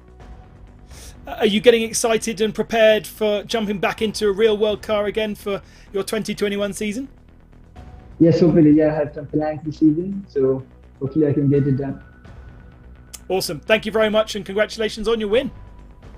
Yes, thank you so much. Thank you. Mohamed Ibrahim there, the teammate and victor today. Keep up to date with the VCO Esports social channels for the final point standings. Lots and lots of maths to be done before we can work out exactly who's where and what. Lewis, ultimately we've kind of summed up already the feelings towards this championship, but it really has been incredible to see the professionalism that our real world drivers, the likes of Max Verstappen, the likes of Romain Grosjean, as well as our younger Formula 4 drivers, have kind of how seriously they've taken this. I've seen it before. I think we all have, those that have been part of sim racing for sort of 5, 6, 7 years, where in that time ago we saw all the pro drivers come along and just crash and bash and run around and not do very much. Whereas now there's been a real change in that side of things, a real change in culture, and them all taking it seriously. And I think, from this championship, we've got a few driver lineups that I expect to see more of in future. I mean, we're normally used to seeing the likes of Josh Rogers working with Mitchell de Jong. Ian Changivan has set himself up to be really a part of that sort of partnership. I think we're seeing those partnerships build throughout the season. I think Nick Tandy will be very jealous because Tandy and Rogers were the big fighting battle about 2 years ago, and they were really a great team. And Nick's just spent too much time playing with remote control cars, I think I saw on Twitter now, and he's, Guven's taken over, and obviously very, very fast, and being part of the house too will certainly help. I think he will be ready any moment now to chat to us as the champion. We spoke at the start of the show to Beneke, the fun race champion, and Josh Rogers, who was the championship race esports racers champion. We've got 3 champions, and now we can chat to the champion of our real drivers, and so many drivers we expected to do so well. Of course, Ayhan Guven was one of them because of the amazing performances that we've seen take part in all kinds of different championships. But Ayhan, you got it done today. A hectic day for you, from driving a Super Cup car at Zandvoort, getting home, and then getting in the sim. Just tell us how it's been. Yeah, when I see my real life calendar, I every time check with the sim racings, and I say, okay, that day there's a clash, and yeah, it was in Zandvoort, so I was started thinking, okay, when the day is over, can I drive maybe with the COVID? Is it possible with the test and stuff? So because in the border they're always checking, so I finished my tests and directly put everything together. Even I don't give report to engineers, I will do it after now, and I drive here, and I join the room and I see fun race just start, and because of the rule I can't drive, so I need to travel around my rig because it was stressful. And yeah, I wait for fun race to over, and fun race over I just start driving lap when Josh doing the quali. In one part I try to watch him and I try to get used to, and then when race start I join the room because I need to check with the time and stuff, so I need to be in the room. So yeah, when I sit the car I'm a little bit excited, but yeah, feel good with Josh give me in a good position. The car was in a good position when Josh gave me, so I just need to keep car clean. But then suddenly in the end we are run out of fuel, so I need to make fuel saving, so I drive really slow last few laps. Yeah, that's the reason, because we are not enough with the fuel, and my fuel is over in the checkered flag, so it's so much thing. But at the end I'm really happy to get it with Josh, with the team. Also as a team we are 1-2 in the both real and sim driver standing, so it's big achievement from the Conda. So I want to thank all members of the team for the hard working, and yeah, really happy, and hope we have something like this in the soon future. Yeah, it's been such a pleasure to have you guys, and such a strong teammate in Josh Rogers working together. For me, that consistency between you two has really shown so much in comparison to the rest of the field that have chopped and changed. How important was it for you to try and make as many races as possible, support your teammate as well as him support you? Yeah, I must say for me it's always a pleasure to drive with Josh. Already last year we have experience in Virtual Le Mans, which we win also. So yeah, for me it's a big pleasure to drive with Josh, because in the sim there is many things I learned from him, and still with this championship also I keep learning. And from my side it's always, I'm the guy always under pressure, because always Josh do the maximum, so I need to try to keep his level. When he give me car in P1 I need to keep P1. If I give car in the back position I know he will climb quickly, so I always try to give him in a best place and best position. So he's pushing me, it's really good, and I, as a real driver side, I always try to give him a clean car, clean results. So yeah, it's for me it's a big advantage to working with Josh, and yep, it's a good season with him. Awesome. Well, thank you so much for joining us. Congratulations for getting to your sim in the first place, and then for getting to the end of the race. 2 things that sound like they were very, very stressful for you, and you've got a championship in your pocket as well. So awesome work. Thank you. There you go. Well, there's a bombshell. Somil was right. Yep, it's the chat, Ben. It's the chat that helped me out with that, and eventually the chat knows everything, right? They're always there, they're always trying to communicate with you, and that's the lovely part of sim racing, because it's broadcasted on platforms like YouTube, where you can go out there and engage with people. I just love it. It just adds an extra element to the world of sim racing that you quite possibly won't quite get from the real world.